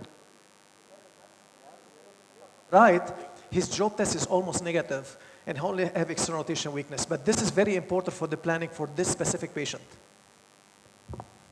Yeah. Sir, I'm a district runner, marathon runner, winner, and I'm a district swimmer. I have a 2,000 student which I have studied that swimming. So what is important here, I wanted to highlight that two things. We'll come to the management, but by and large, there are two types of spine surgeons. One who will see myelomalacia and say, do not touch, this is end of the game, and just conserve. And there is the other that we introduce him to, say that we must operate and give him the best chance that he can. Now with that myelomalacia changes, the previous spine surgeon just said no go. Now I knew there was spine involvement because of tingling numbness and his dropping objects, inability to put the zip. All of this has reversed. But watch and listen carefully now. Not only has that reversed, he used to have imbalance. He couldn't walk straight. That imbalance got changed within 6 weeks because I saw him, I told him that post-surgery, I want to see you in 6 weeks. I want to see, I have mapped your neurology. I need to see every 6 weeks what is the progress. Not only has his imbalance changed, his finger pain, he had arthralgia, that has gone. His tingling numbness has reversed, not completely, but on the right side significantly. Left side is still there a little, but much better than before. And listen to what I have to say further. He was struggling to urinate. He had to go frequently because of retention and overflow. He used to be 4 or 5 times, and now he's doing it twice. This is his distinct volition. His stools, he had problems. Wow. His feet swelling had problems. And all of that has come back. He's intelligent. So he listed all these things to me, and he's grateful because all of this has reversed. But that is why we must look at patients in totality rather than only shoulder and lead the spine to be the spine guy and shoulder to the shoulder guy. And it would have been a great disservice to him that we addressed his shoulder with a reverse shoulder or a SCR on the left side and not addressed his spine. Now the neuropathy, motor and sensory has remarkably changed in 7 weeks, and we are mapping him. He is shocked with because the first instant I told him, you're 56, I can't do a reverse, and it looks hopeless on the left side. But this is a good case for examination and proactively treating everything together.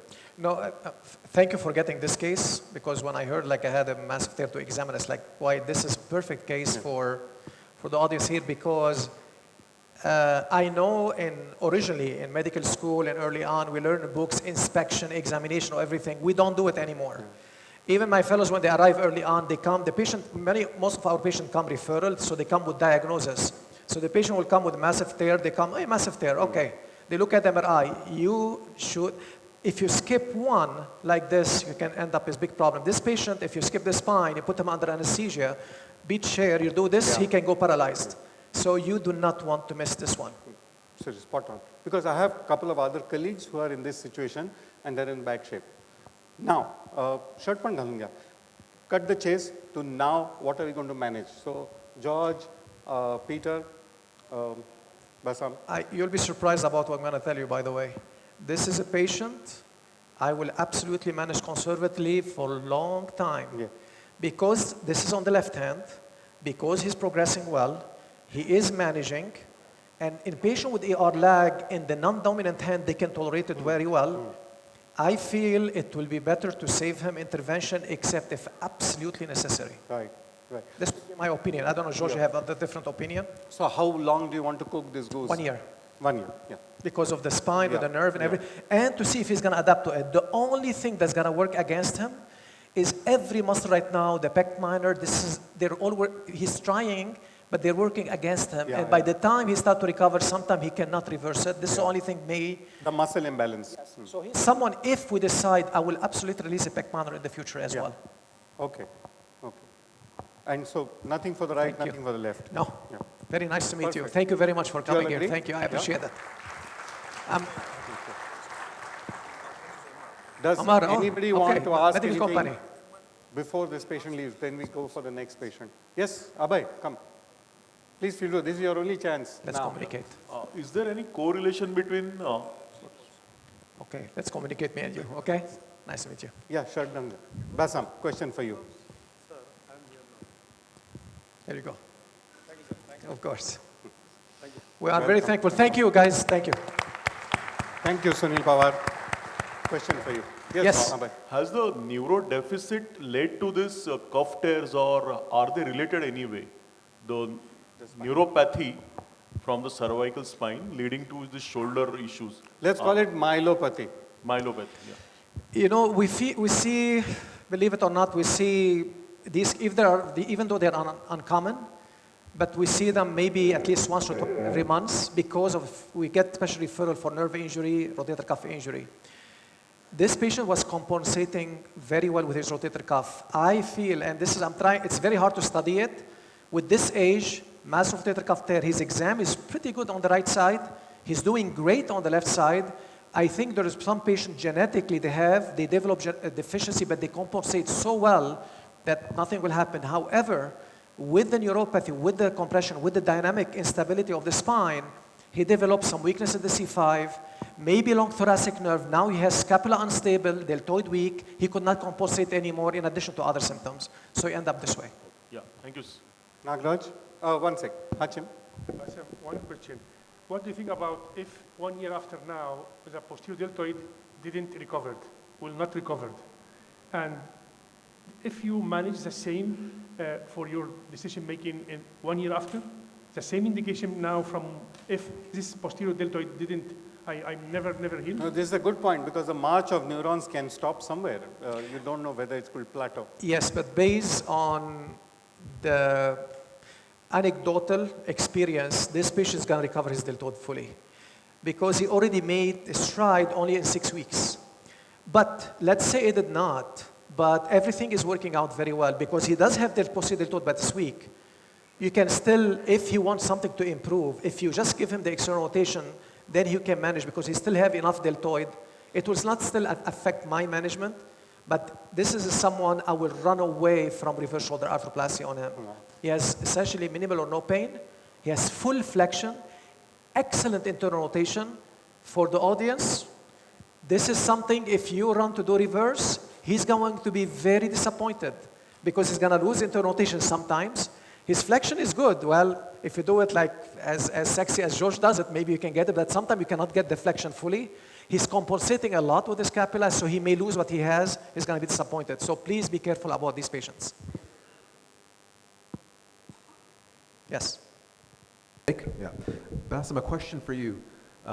When you were examining his posterior deltoid, he seemed to have a pause before his arm dropped. Yeah. Well, he has, it's tricky to examine him in the setting of posterior superior rotator cuff. Excellent question. Yeah. So I tried to trick him so that he does not subluxate posteriorly when he does it. So I think the pose is for him, he's trying to figure out how he can keep his shoulder in place to keep his arm up. Do you think any component of that was a functional weakness? It does, but not completely. Because I had a patient with a prior similar tear that you can still examine, especially with the arm in internal rotation and extension, you can still gauge a very good deltoid. He could not maintain it at all at any time. And even when I get him here, I could push him forward. So he does, and by palpation, I could feel like it is not solid. I will call it 4, by the way. I will not call it 3 or 2, but not 5, that's it. No, okay. But no, you're 100% right. I think the tear is affecting, or is partly affecting this. My question is with regards a simple clinical test like the external rotation lag sign. Yes. So when you have a patient who's having an external rotation lag sign where it completely flaps with full force, yes, can we easily correlate, especially when the teres minor is, fatty infiltrated but not really tone? Can we, for the benefit of everybody, understand in such a case there is something neurological happening? An external rotation lag sign with a big flap is more neurological rather than a mechanical problem. Great question. It could be either. Like in this patient, when you look at his MRI, you have essentially fatty infiltration supra-infra and teres minor. There are 2 situations. One, almost 10% of patients, if you look at MRI randomly, you find a complete fatty atrophy of the teres minor. Many of us, you see it sometime on MRI. These are the patients, they develop massive tear, now they lose it completely. They have all this down. However, I agree with you. In general, the complete, especially with the question mark nerve injury, they're very common neurologic injury. Hashim, Vivek has been waiting there. Last two questions now, and then we'll proceed to the next patient. Vivek, and so in the last patient, he had excellent forward flexion, and you tested the anterior deltoid was working well. Posterior deltoid was weak. We understand the axillary come from behind, supplying the posterior, mid, and then anterior fiber. How do we explain this, that posterior is gone and anterior and mid are intact? Because of the dynamic posterior instability. Some patients with this stretch, sometimes they can stretch the posterior branch more than anterior branch. So you're right completely, because when the nerve shut down, it recovers from the front to the back. But occasionally in patients who have a mechanical reason to push the head out, it can push specifically the posterior branch. But this is also... But 90% of the time or more, it is what you're saying exactly. But this is myopic. Thank you. This is myeloplastic. This is not peripheral nerve. No. It could be a completely different location. Yes. That is another one, because the pattern of recovery could be patchy in patients with the upper trunk. You're right 100%. Yeah. The question I was going to ask... Just last question round, we'll go to the next patient. Basim. Okay. Basim, he's doing excellent compensation by both scapular muscles for both shoulders. At some point, with the scapular muscles will go weak or anteriorly tight or serratus anterior further weakness, would you do anything? That's a great question. It does in functional problem. It does in younger patient. And I'm trying to study why. In young female, when they have issues in injury and they try to compensate, some of them functionally, psychologically have tendency to stretch their muscle and end up with problem. Very unlikely in this patient, because he's using all the muscle to make them work. It will be very unlikely to become stretched or abnormal. Okay. So just one last question. In a patient that has fat infiltration within the teres minor, do you change your plug-in site, your insertion site for your lower trapezius? Do you bring it lower? That's a great question as well. I haven't done it this way, because when we try to study in the lab the effect of the placement of the tendon, there are two components, the proximal slump of the proximal migration and some of the external rotation. I feel we need both to get the better motion, so I still keep it up. I don't change it. Okay, infraspinatus, the other shoulder, his other shoulder, I will repair the supra, the right, and I will transfer to the infraspinatus insertion, the right shoulder. Peter, you've been very quiet. You have nothing to add?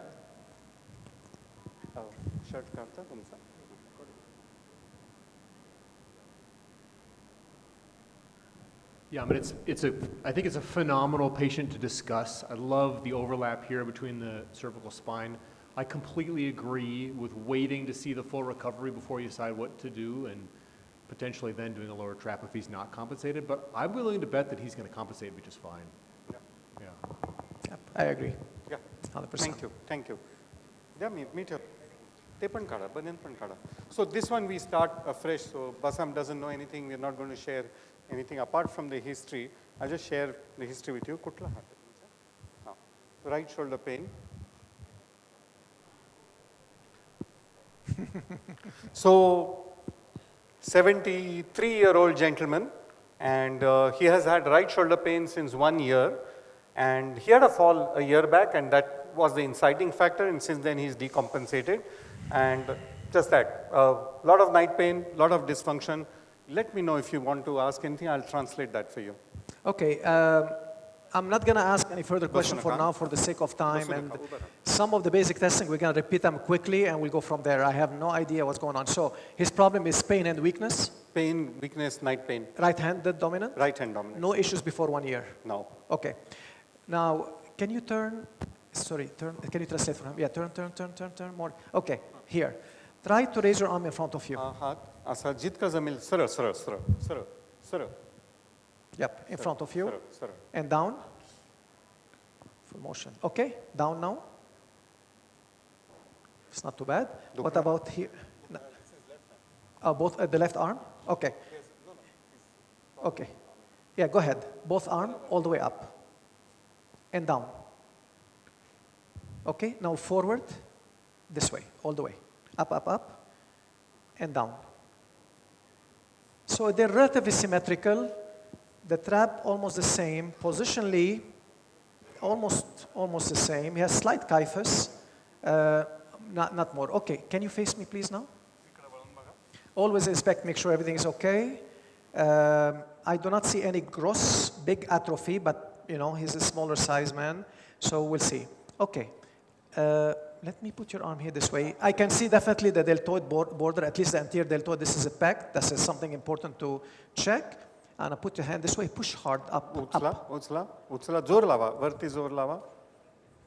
Okay, so that's very interesting. He's escaping anteriorly on the right side, Yeah. which is symptomatic? Right. The right side, okay. So he's escaping this time anteriorly. He was escaping posteriorly. So in general, an anterior dynamic escape is a sign of anterior superior insufficiency, in general. Now raise your arm again, up. Kara varti, varti kara.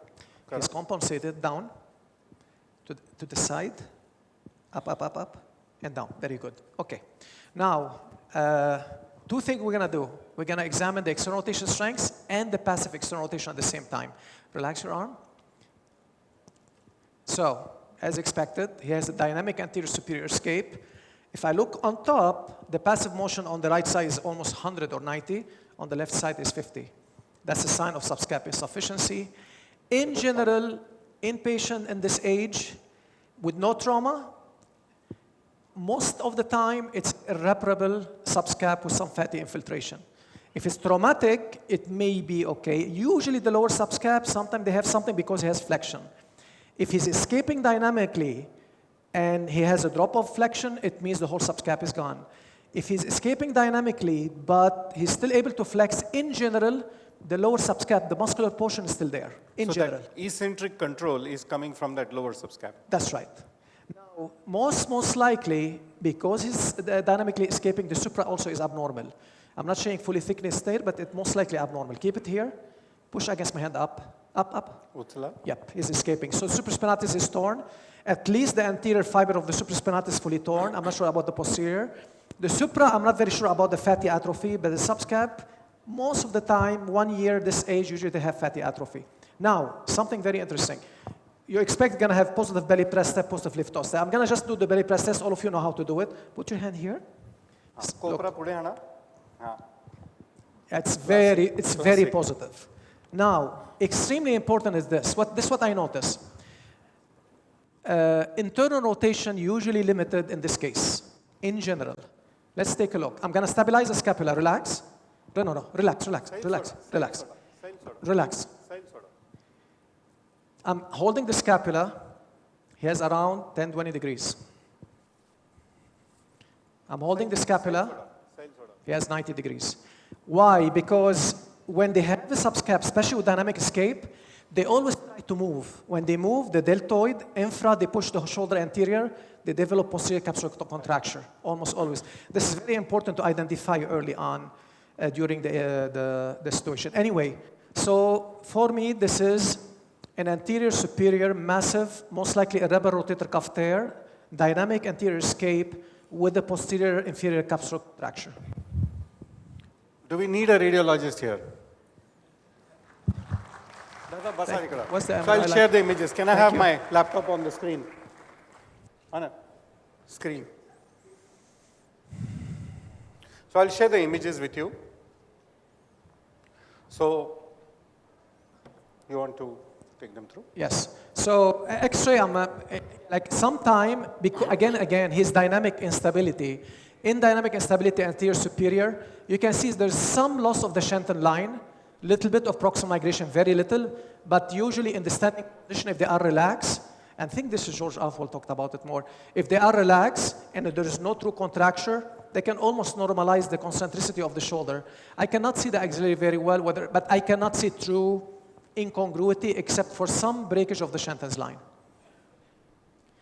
And yeah, so as expected, supra, these are the same images on the right side, both of them. These are right. Yeah, I'm sorry, I just need.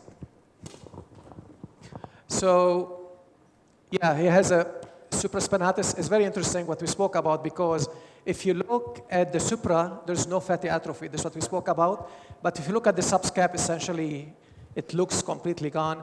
The only thing with the MRI sometimes is tricky because when you see, I don't think this is a tendon, but sometimes if they fell or did not know, sometimes they have an avulsion of the lesser tuberosity. Sometimes it looks this way. I don't think this is his way. But in general, little edema on the supraspinatus, proximal migration, yeah. And advanced fatty atrophy of the subscap, not of the supraspinatus. So this is what we have. This is what we spoke about. Yeah, the lower subscap is. Yeah, with the lower subscap as expected because this is why he's able to flex his shoulder. Again, the supra looks okay. The lower subscap, usually if you go through other section, you're going to find lower subscap, especially medially. So, very, very interesting case. How old is he again? 73. Yeah. How do you interpret the edema of the supraspinatus? Only from experience only, I'm sorry. No. But what does it mean for you? Is it for you an acute superior extension of a chronic anterior lesion? I think this patient had a chronic subscap that had an injury to the supra and now he has an extension of the subscap this way, he end up this way. Good. So how do you manage him now? Well, that's going to be the big heat debate between me and Alex Lederman and the rest. His shoulder is very well preserved. The cartilage is still very well preserved. He does have a dynamic escape. His motion is very good. I sincerely can make him better with an anterior latissimus transfer. However, there is no debate if you want to do reverse on this patient, he's going to do very well because of the age. So, like age for me, this is something will be a reverse because you know how predictable it is. But with this specific constellation of thing, if someone physiologically young, they would do well with arthroscopically assisted anterior latissimus transfer. So I concede that the lat dorsi is perfect, in phase, good direction, a good substitute for the subscap. It doesn't fan out like the pec major. So isn't that an inadequacy when you're trying to do a muscle transfer for the subscap using the lat dorsi? Inadequacy for what? The size and the spread just comes in like a Not thin at all. tendon. Notice what he's doing. When you ask him for the belly pressed, he's using the lat to push it down. Yeah. Now you're using the same lat to replace the subscap to give you that motion. So you put it exactly in the same footprint? This one, his supra looks reparable.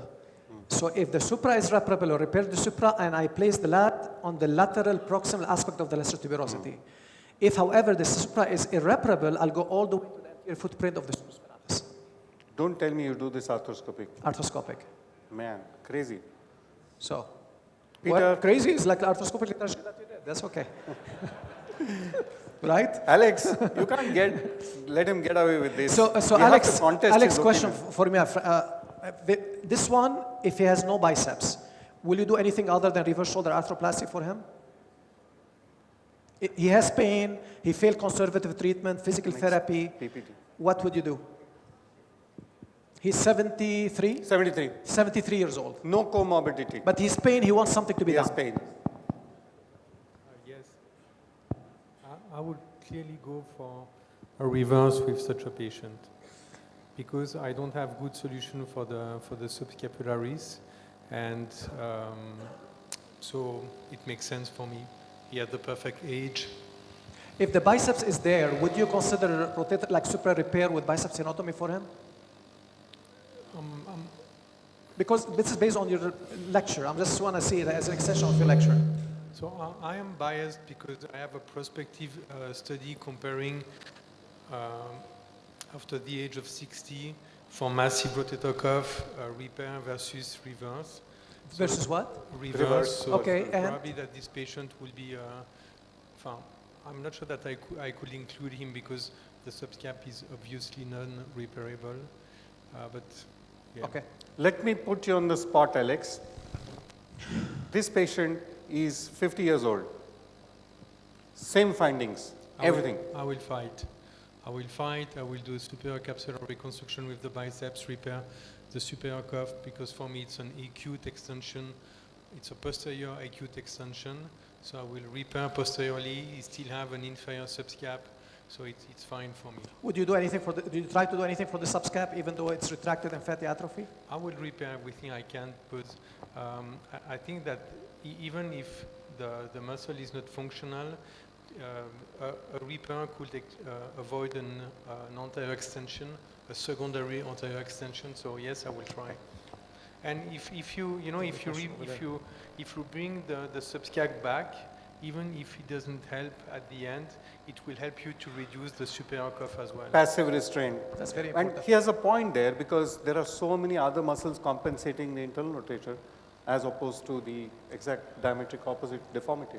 The big problem for him from this injury is the dynamic escape. If you do not partly improve the dynamic escape, he's not going to do very well.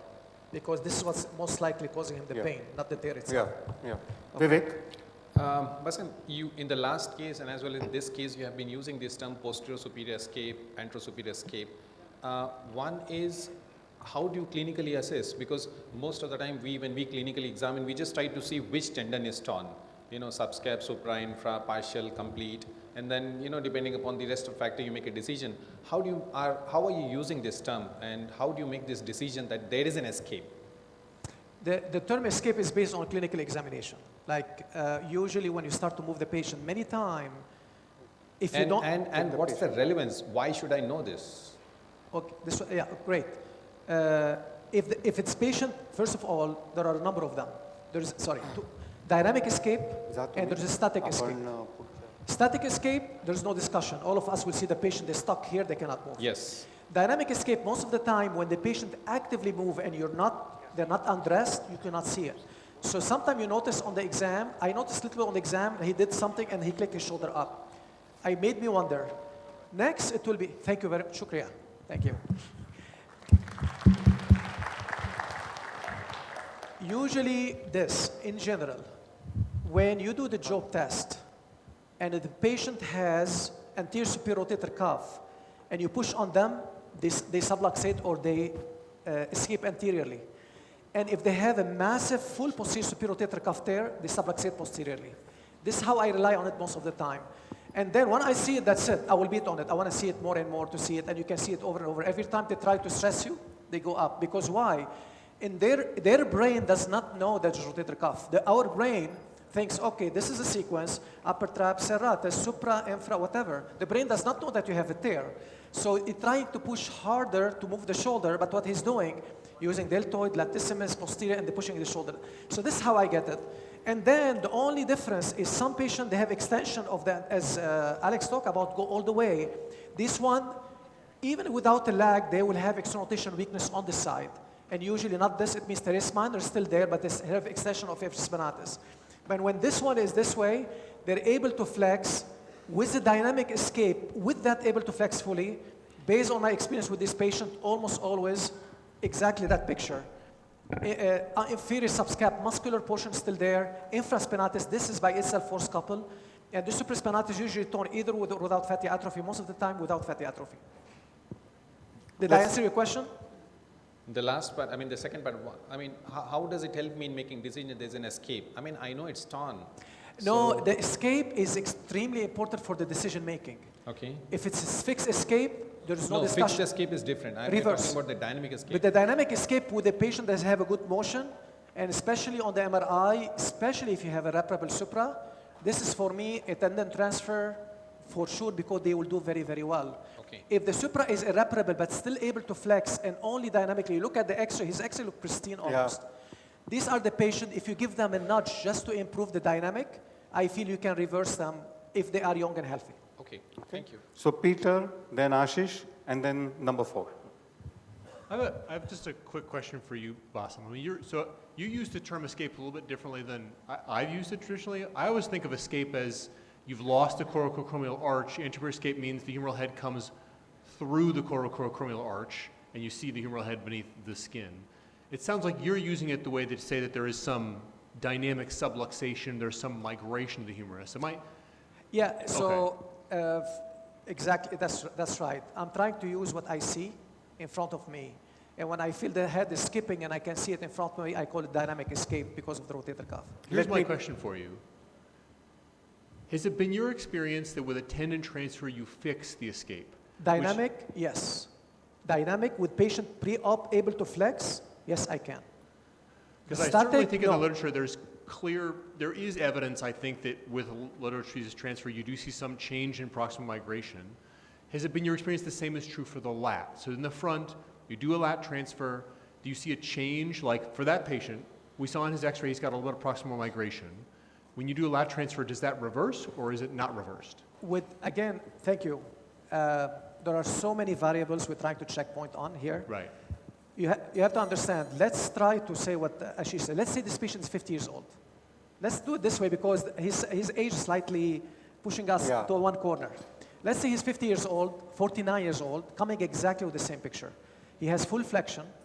He has only pain. If he has no pain, none of us will operate on him. He has pain because dynamically he's quote-unquote anterior superior escaping. But on the x-ray, he looks essentially pristine except for subproximal migration, no cartilage loss. These are the patients, if I do a latissimus transfer on, they will do pain-wise and function-wise very well. The same patient with quote-unquote dynamic escape, but their flexion is limited, these are more tricky because their outcome is not as predictable. That's my answer. Let me try and translate English into English. I might be wrong, but check on me. You're right. I'm very glad you brought that point on that your term of anterior superior escape and his is different. Yeah. So I would think an recent anterior superior escape is a muscle imbalance causing the head to come out of the rotator interval and start approaching the anterior superior glenoid, but the CA ligament is still there to restrain it, and there's a dynamic component to that. When this same patient is chronic, say 2 years down the line, it has run through the CA ligament and then that's static, and that's probably going in the reverse point of view. No, this is great for the the kind of terminology of nomenclature. So I agree with you. And just I want to add one more thing. In younger muscular patient, I have been doing what we call the reverse lepiscopo. Reverse lepiscopo. Lepiscopo is you take latissimus teres major from the back. Reverse lepiscopo, taking latissimus teres major from the front. Now, are these different? Very different. Why? Think about it. When you transfer latissimus teres major posteriorly, what's the tendon touching the humerus? Latissimus or teres major? When you transfer latissimus lepiscopo and you're putting on the humerus, the contact between the tendon and the humerus. Major. If you take the latissimus teres major transferring this way, it's latissimus. Yeah. When you do latissimus teres major anteriorly, teres major is anterior. So the bulk of the muscle in front of the humerus, with the latissimus on it, it can push the head posteriorly in a bigger muscular patient. So this is one layer. I did not add it because I don't want to increase the complexity of the discussion. But this is what I would do in someone who is dynamically escaping, but they have limit motion in a younger patient so that I will not have to do a reverse or something else on him. Correct me if I'm wrong, the classic lepiscopo can sometimes behave as a tenodesis rather than dynamic transfer? Yes, yes, yes. As opposed to this is much more likely to Dynamic. fire.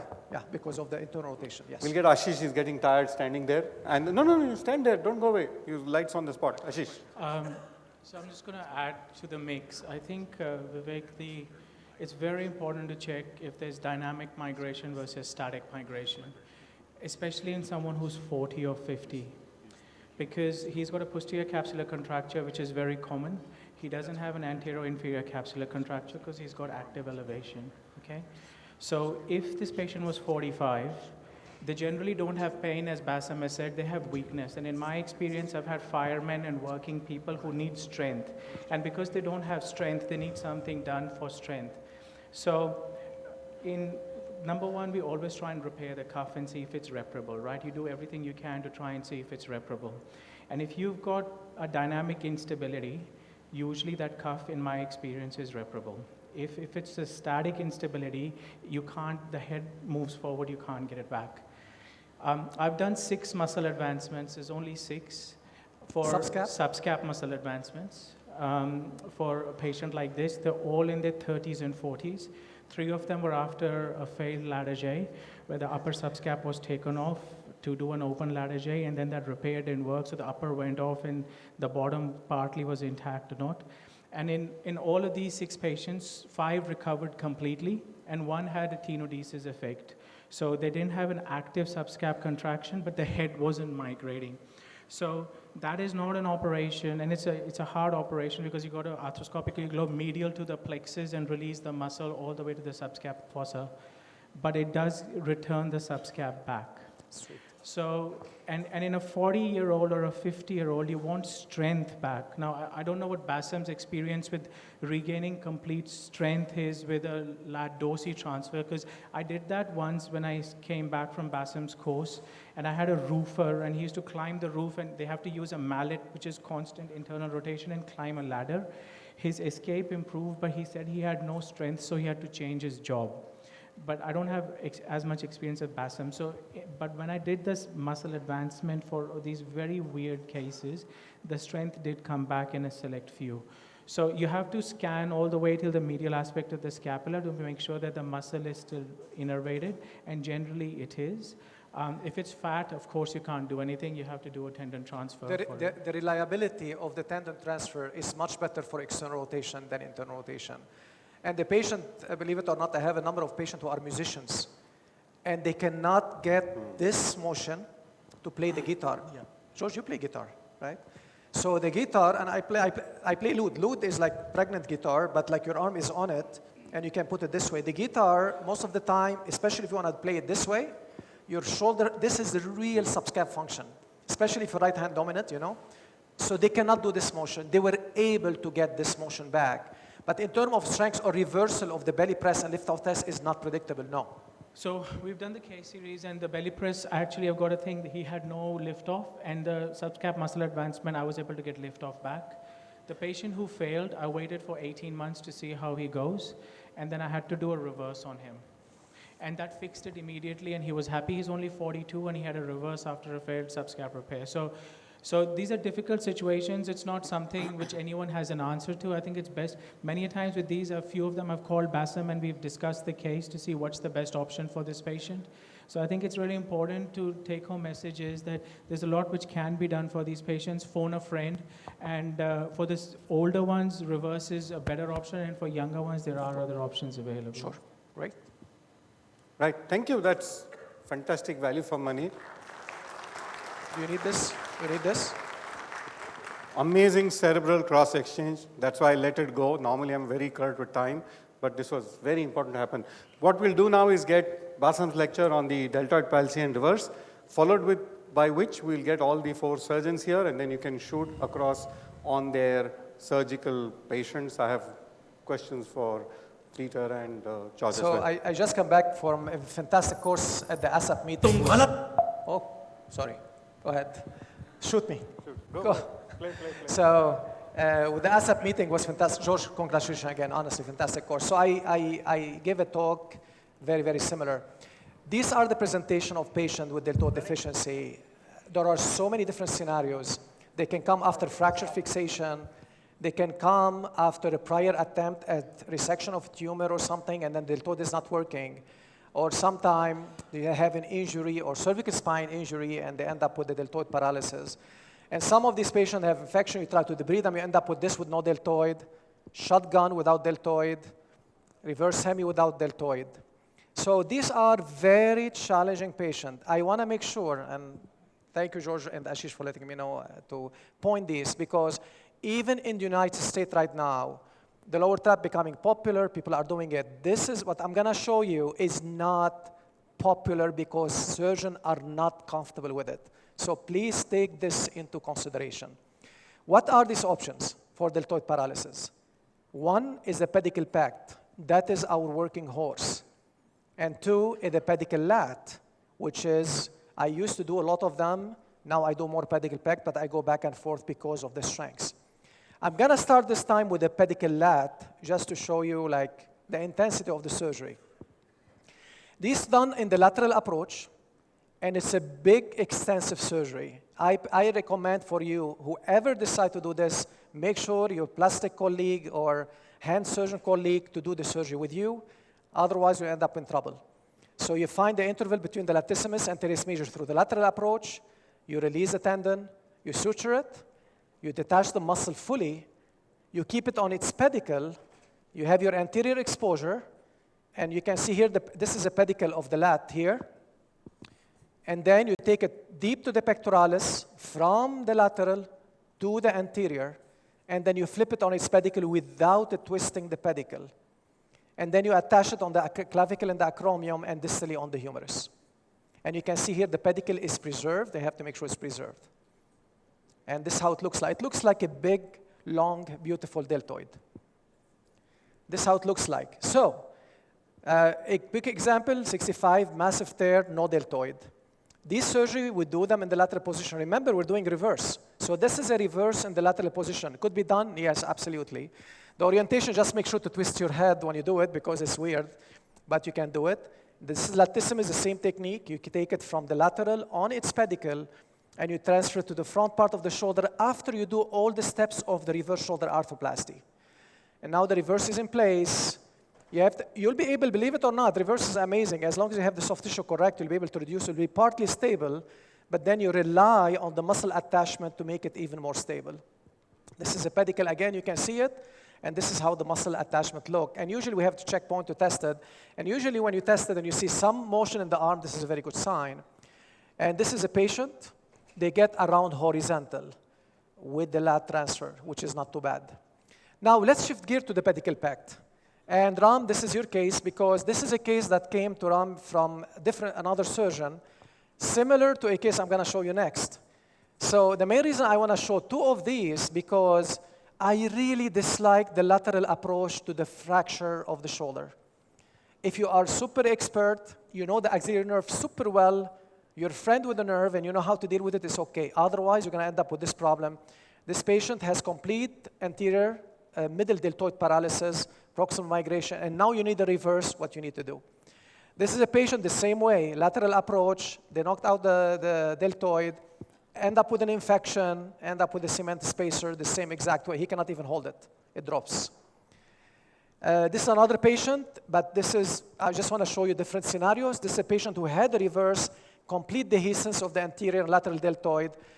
Very great surgeon, tried to repair him, I think, up to 3 times, and it failed. So this one behaved like anterior middle deltoid deficiency. The pedicle pec is an amazing muscle, by the way. It has 3 parts, 2 main parts, clavicular head and the sternal head. The sternal head has upper half and the lower half. There are 5 different techniques of doing the pec. I will show you the most common. But again, please don't go from here and go do it.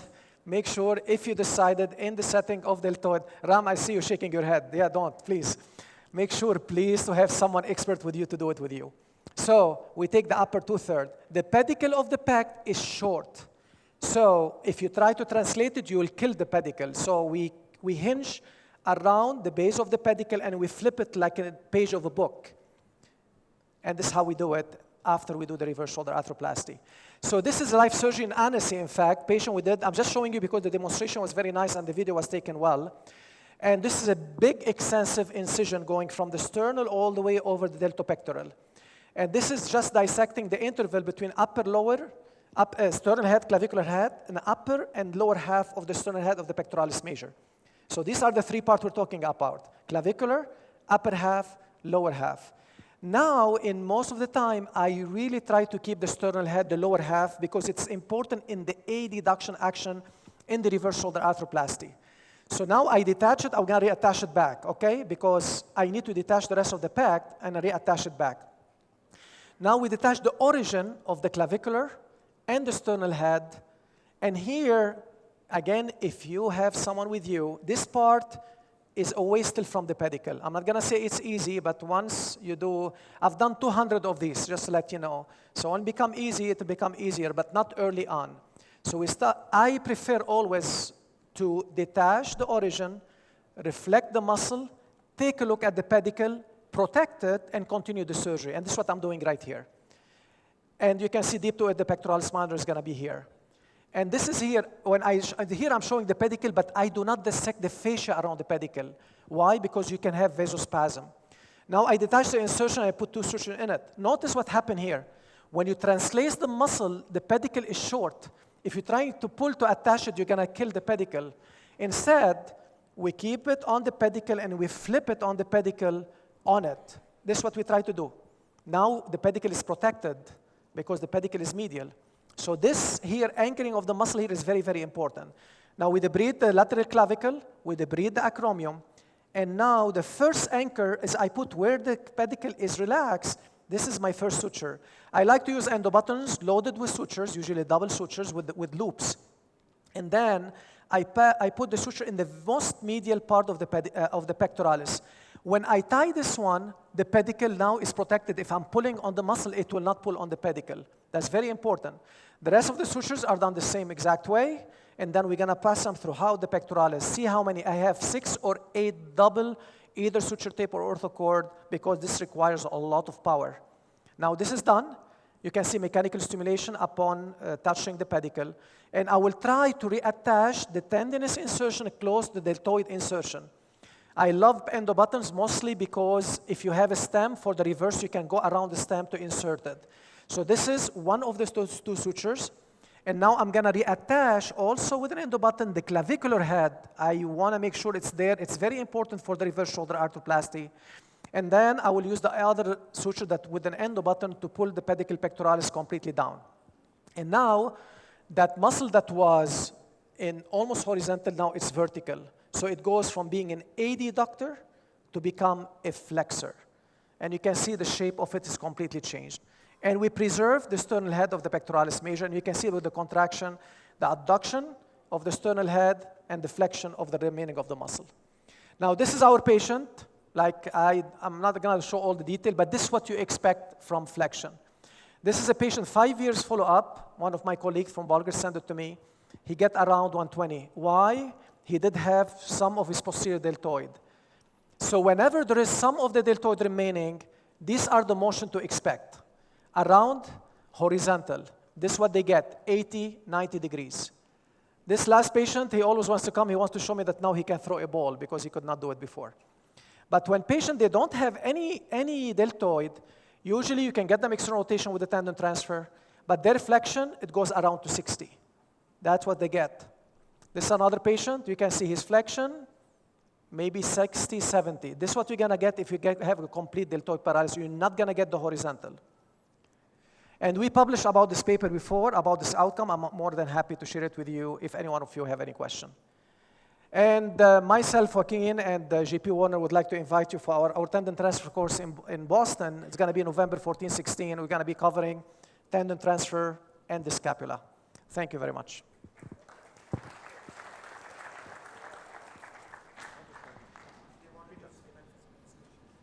Mihata? So the final session for the post-surgery discussions, and you feel free to come on, guys. Feel free to. I stay. Cross. I did not do surgeries though. Yeah, you can, but you want to fire question that time. Make their life difficult. Okay, I do not want to make their life difficult. So, final session for today about the discussion about the cases. Go to the middle. This is what they want you to be. Go ahead.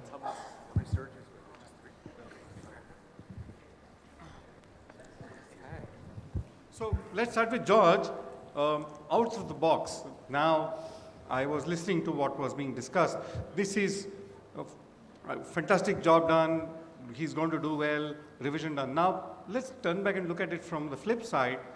That this guy had his hemi done 16 years back. Look at the quality of the subscap you had there to repair. Look at his function. He had farmer. He's not like a pen pusher, pain-free, and he's had 16 years. Why are we not doing enough hemis? I think that's a very good question. I think if you look at some of the recent literature on hemiarthroplasty, it seems to be making a resurgence. I think in certainly young, very active patients, I think hemiarthroplasty is a very good option.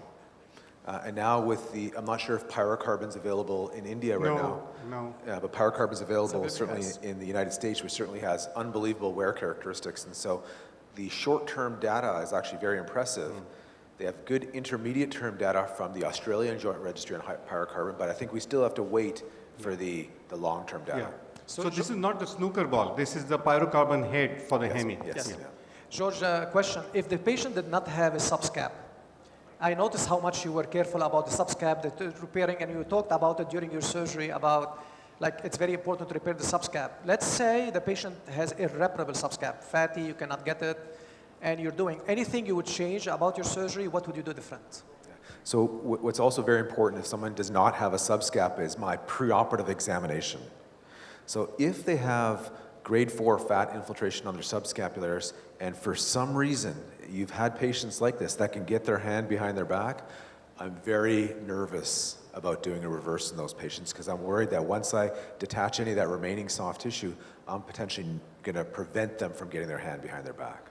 And especially I look also very closely when you have contralateral reverse shoulder. So how you balance it between this and the stability of the shoulder? So in general, I do change the head neck angle. So in the implant that I use, I would go to a 145 to enhance stability, enhance capture.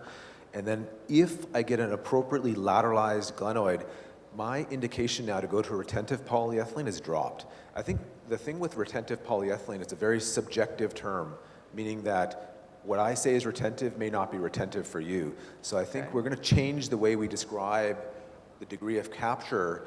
And in the future, I think all implant companies will actually be presenting you with their capture ratio, whether it's 0.45, 5.5, or 6.5. When you say retentive, I think you mean it depends on the company by what they mean by retentive, not yes. Yeah. Let me ask you a question about your surgery. It was beautifully done. I love the use of the ruler to define exactly this is where it's going. I've been doing that too. I learned it from Pascal, which I'm sure is where you learned it too. But one of my questions is, in your case, you said, okay, I put on the guide and then I'm going to lean my hand down a little bit.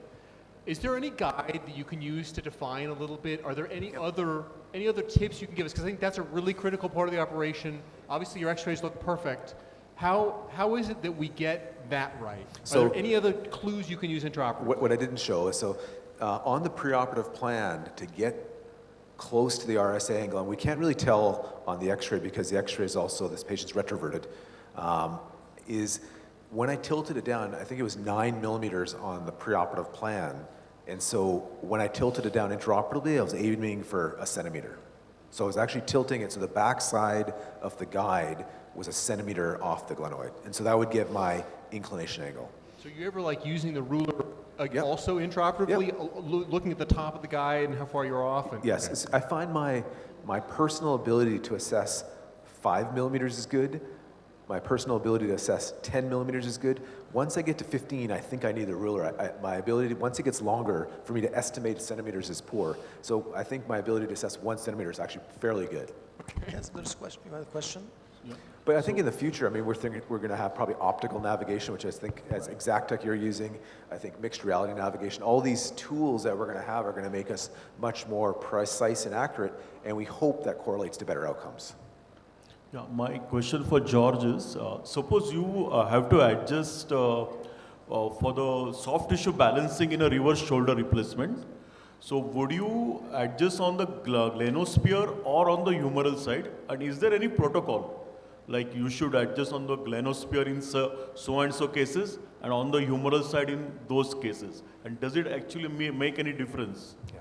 So I think for me what's very important, you have to be comfortable or understand the implant that you use or that I use. So I use a monoblock 135 implant, and my preference is to go to 145 degrees. So I think someone mentioned in the audience, once we increase our neck shaft angle, we're going to medialize the humerus and then we have a higher risk of notching. So that's why for me, at 145, I'm typically using a wedge. And in larger individuals, I'll even use an eccentric sphere to get my degree of lateralization, so I decrease my risks of notching. In general, I use what's called a size-matched glenosphere.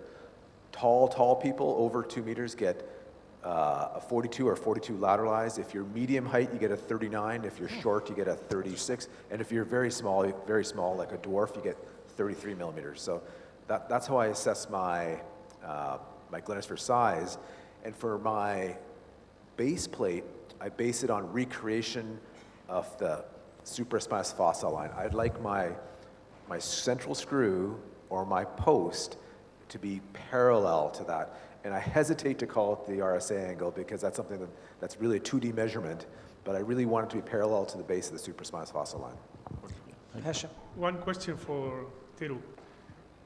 This is my first time I saw the harvesting fascia lata.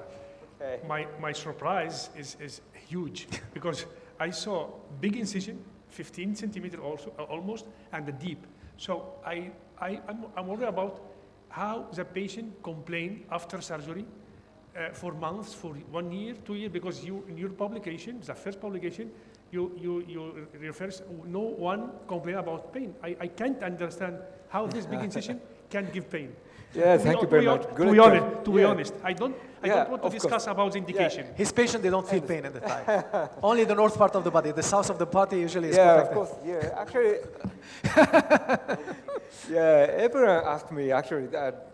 Actually, I cannot say no complaint. Actually, some complain after surgery, but next day they can walk. And actually, I show today the movie file. 6 months after surgery, they can jump and they can start their sport and they can run. And also 1 year, actually, almost 0% complaint. But 6 months still maybe 5%, some uncomfortable pain, but actually no restriction at all. So.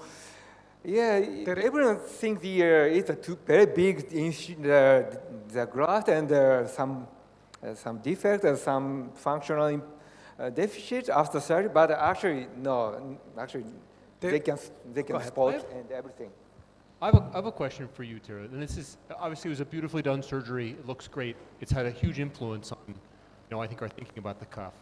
This is something I've never quite understood, and historically, there have been described procedures for patch interposition, where you sew the patch into the native cuff and then you attach it to the humerus. The SCR is different because you attach it to the glenoid. So tell me, why would it be better to attach the patch to the glenoid instead of patching it to the muscle, where maybe the muscle can pull through the patch and give us some additional strength? Yeah, great question. Actually, this is really my first biomechanical study that answered your question. Actually, we compared the intact and the rod cuff tendon model, and also regular the conventional patch graft surgery. It means the graft attached to the torn tendon and laterally the great tuberosity, and the SCR glenoid to the great tuberosity. Actually, the conventional patch graft surgery did not refer to the super stability to the intact level, still higher than intact, and the SCR completely restored. So the main difference is the improvement of super stability.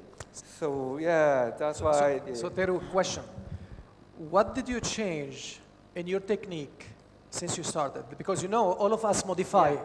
Sometimes you say, oh, wait a second, I should have done this step. Oh, I added this anchor. What are things, whether with the harvesting or with the technique, that you changed over the past decade? Okay, thank you very much. Actually, many change. Actually, having fasciata, we found some hematoma, of course, when I studied. So we closed the defect. Actually, today my fellow showed the gluteus medius and lateralis. We make a suturing very well. Then we can we don't have hematoma right now. And also when I studied the SCR, 45-degree abduction, too many the stiff shoulder after surgery, so now changing to 30-degree abduction, then good range of motion. And also fixation. When I studied this surgery, cited suture between the graft and tendon anterior posterior both sides, but again too stiff. So I stopped the anterior side suture. But if you use the dermagraft, but different. So you need to make anterior posterior. But if you use the fasciata graft, only posterior is enough. And also fixation, glenoid side, first inside the suture anchor, like a strap repair, the suture anchor just edge of the glenoid, but some problem of I could see some suture eyelet on the glenoid after surgery, then some osteoarthritis. So now I'm changed to the more medially using the divisor portal. So we changed many. Thank you. I was going to share something with you, and I'm not sure if you've ever heard of this. And Hachim, this is to answer your question too. So when I started doing SCR, the graft in Canada is very expensive. I think it's $4,000 or $5,000, and so that's allograft dermis. And so what I did for 10 patients is I did autograft dermis. Yeah, what's the result? So what I did is actually they did fine. Oh, fine. So what I do is I get a dermatome, I take a dermatome, take off the epidermis, harvest the dermis, That's a primary good close it, idea. and then How you do an thick? abdominoplasty. Use the skin. It's about 3 millimeters, and you fold it over, and you get 6 Okay, millimeters. So you do okay. a It's a good dermal idea. autograft. Okay, it's It's more cheaper, I forgiving, think. probably. It's much cheaper, and and also easier. you can bill for an More forgiving, too. abdominoplasty too. Yeah. Okay, yeah, that's a good idea. Yeah. Throw in a liposuction and you sell that case. Peter, how frequently for difficult complex cuffs do you do a cuff repair with a suprascapular nerve decompression? Do you ever, and if so, when? That's a great question. So that's an uncommon combination for me. Definitely for patients, I pretty carefully assess how long has the patient had symptoms, does that compare with what I'm seeing on the MRI? And if you see, I think, muscular edema that's out of phase, or if you see atrophy that's out of phase, then I have a relatively low threshold to get an EMG on those patients. Because I think there are definitely patients that have concomitant suprascapular neuropathy and rotator cuff tears, and that's actually a very difficult clinical thing to tease out. I mean, do you have, Basama, when you showed us 2 beautiful exams, do you have any exam maneuvers you can use to differentiate patients who have rotator cuff tears with concomitant suprascapular neuropathy? Yeah, the pattern of the fatty atrophy in the muscle, right now there are a number of ways radiologically to differentiate between the two. Because the pattern, the neurogenic pattern is different than the fatty atrophy from the rotator cuff pattern.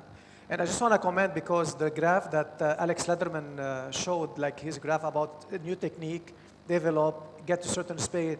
There's one time where all of us, I think even you, George, JP Warner, myself, every massive tear we went in to try to release the suprascapular nerve because, you know, after the Laurent Lafosse popularized it. And then publication after publication came and then it drops again. Now we are very specific about it. Very uncommon in my practice. And Ashish, where do you release it? Do you release the spinoglenoid notch or the suprascapular notch? So the pattern of fatty infiltration. So on a degenerative cuff, you get supra wasting, more substitution, less fatty infiltration, par for the course. But if you get predominant fatty infiltration, which is more infra and supra, but infra more than supra, that's likely neuropathy. And if it's stage 2 and plus, then no harm. We just went in and we said, no harm, let's do it. And amongst the, say, 13 patients we've done so far, 7 or 8 of them had the nerve and the artery underneath the transverse ligament. If it didn't go, we would never find it. So one of those things. It's very rare, incredibly. I seldom do it. But if it's there, it helps. And then you do an MRI 1 year later and the fatty infiltration reverses. But Ashish, if we think about it, as they used to think, even though we cannot prove it, that the retraction of the rotator cuff that's causing the nerve to be this way, by reducing the rotator cuff, you're trying to repair it, now the traction is not there. All I'm trying to say, it will be great if you publish your data because I'm not very sure anyone could have confirmed, oh wait, we have this number of patients, they have suprascapular nerve involvement, we reduce them, now the result is better. This is what I mean. You're thinking the JP Warner way. No, So no, I'm thinking my way. Yeah, okay. But you're thinking the nerve compression happened later. I'm thinking that there was a primary problem at the nerve, and then there was fatty atrophy, okay. and then there was an incident. The tear happened. We addressed the tear because the MRI saw the tear. It's very difficult to prove neuropathy. Okay. That's how. Fair enough. Yeah. Okay. I also think it happens post-operatively. I've had multiple patients where you do a rotator cuff repair. Overall, they do well, but they continue to have pain. You get an MRI. The repair has healed. And then those patients have had, we're just going to do an ultrasound-guided suprascapular notch injection. And many of them, the pain goes away and doesn't come back. So I think that's part of that is traction neuropathy, residual edema, residual scarring around the nerve at the notch. Totally. Yes. And about 30% placebo. Let's do the last 3 questions. I know we're stretching you, but we need to vacate the hall and change, and we're having a great time. So, Ashish, Abhay, next. Go, Ashish. I actually think suprascapular nerve neuropathy is the carpal tunnel of the shoulder. So we're bad at diagnosing suprascapular neuropathy preoperatively because we get so detracted by the cuff tear symptoms which patients have. So the suprascapular nerve stretch test is really important. And if you do a suprascapular nerve block, for me that's a diagnostic injection. Usually patients complain that they have pain on the posterior superior part of the scapula. And if that goes away, they have suprascapular neuropathy. And my threshold for releasing the suprascapular nerve in these patients is very low. For massive cuff, advancements and stuff, it's important to protect the pedicle. And then the one thing which I've seen which happens is that many a times when the suprascapular nerve is really congested, as soon as you release it, there's a vasomotor change and the bleeding just drops significantly arthroscopically. You can see the nerve is congested. And post-operatively, as Peter is what you're saying is, they haven't developed the neuropathy post-operatively. It was always there, it was just not diagnosed. So these people will say that they'd have pain of shoulder surgery, which is more deltoid and lateral, but the pain in the posterior superior part has improved. So it's important to differentiate those symptoms between these patients, like the one case we saw in your clinic yesterday as well. It's a different pattern of pain compared to a normal cuff pattern. Super. Abhay? I have a question for Bassam.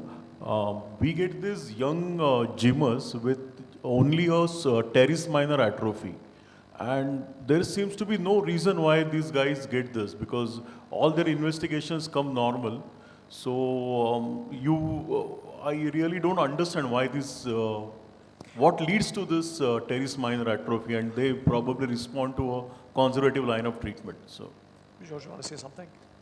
I think Jay Keener published a really good paper on that, saying that there is a branch of the axonal nerve that goes up that quadrilateral space. No, it's actually, it's not in the quadrilateral space. It's nerve to teres minor impingement. There's a band of fascia there. Yeah. It's the thing that's really interesting is there's a paper by the Mayo Clinic that shows that if you look at all of our MRIs, about 5% of them, there's complete atrophy isolated to the teres minor. So that's something that's probably more common than we know. It's just very difficult to diagnose. So I just want to add that, why did you do the MRI? yeah, the patient came with a lateral external rotation weakness. Patient had a lot of pain in the shoulder with weakness in the external rotation, and MRI showed just a teres minor atrophy. I saw 2 or 3 patients in a year's time. So we're trying to collect this data. If by exam you have localized tenderness over the space / teres minor, these patients, they will do very, very well with arthroscopic release, mostly for the pain. If the muscle is gone, it's gone. Otherwise, we have done, I believe, in something called compartmental syndrome, exertion compartment syndrome of the teres minor. Okay. And I have a dozen of patients where we done a facial release on them with nerve release, and the pain was gone. So it is something within hidden boxes that we haven't talked about it, but it is present. I mean, I can share my personal experience with you in that the majority of time, I personally identify fat infiltration on the teres minor. It's in a patient that does not have a rotator cuff problem. It means that they didn't come with weakness. Yeah, I got the MRI for another reason for osteoarthritis, and I see it there. And so I don't actually do anything for it personally. Yeah. Very rarely am I doing an operation on that. These patients didn't have a tear, but they had an external rotation weakness.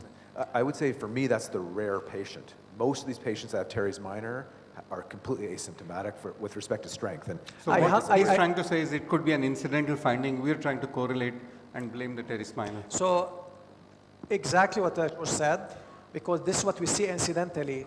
The patient I'm telling you about are those who are coming specifically with posterior shoulder pain. You get an MRI, the teres minor has atrophy and have some weakness, and usually they are younger.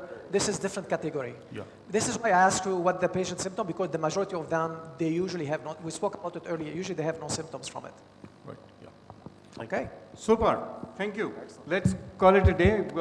There are evening workshops out there on the first floor if you want to go. That's a tete-a-tete with some of the key opinion leaders. And then we've given you some decent jackets, all of you. Alex Latherman has been wearing that and he's been doing a good advertisement for us. So if you think they're nice, then it'd be nice all of us wear those and come tomorrow. And then we start at 7:30 a.m. tomorrow morning at the breakfast workshop, 5 of them tomorrow. And then the main conference starts at 9. We have 2 surgeries back to back. Hachim starts first, we have flipped the order, and Latherman starts next. So we've got the Circlage followed by the Das. Not to be missed. This is fantastic. Guys, you did well. Thank you very much. See you tomorrow. No, see you at 7:30. Don't miss this.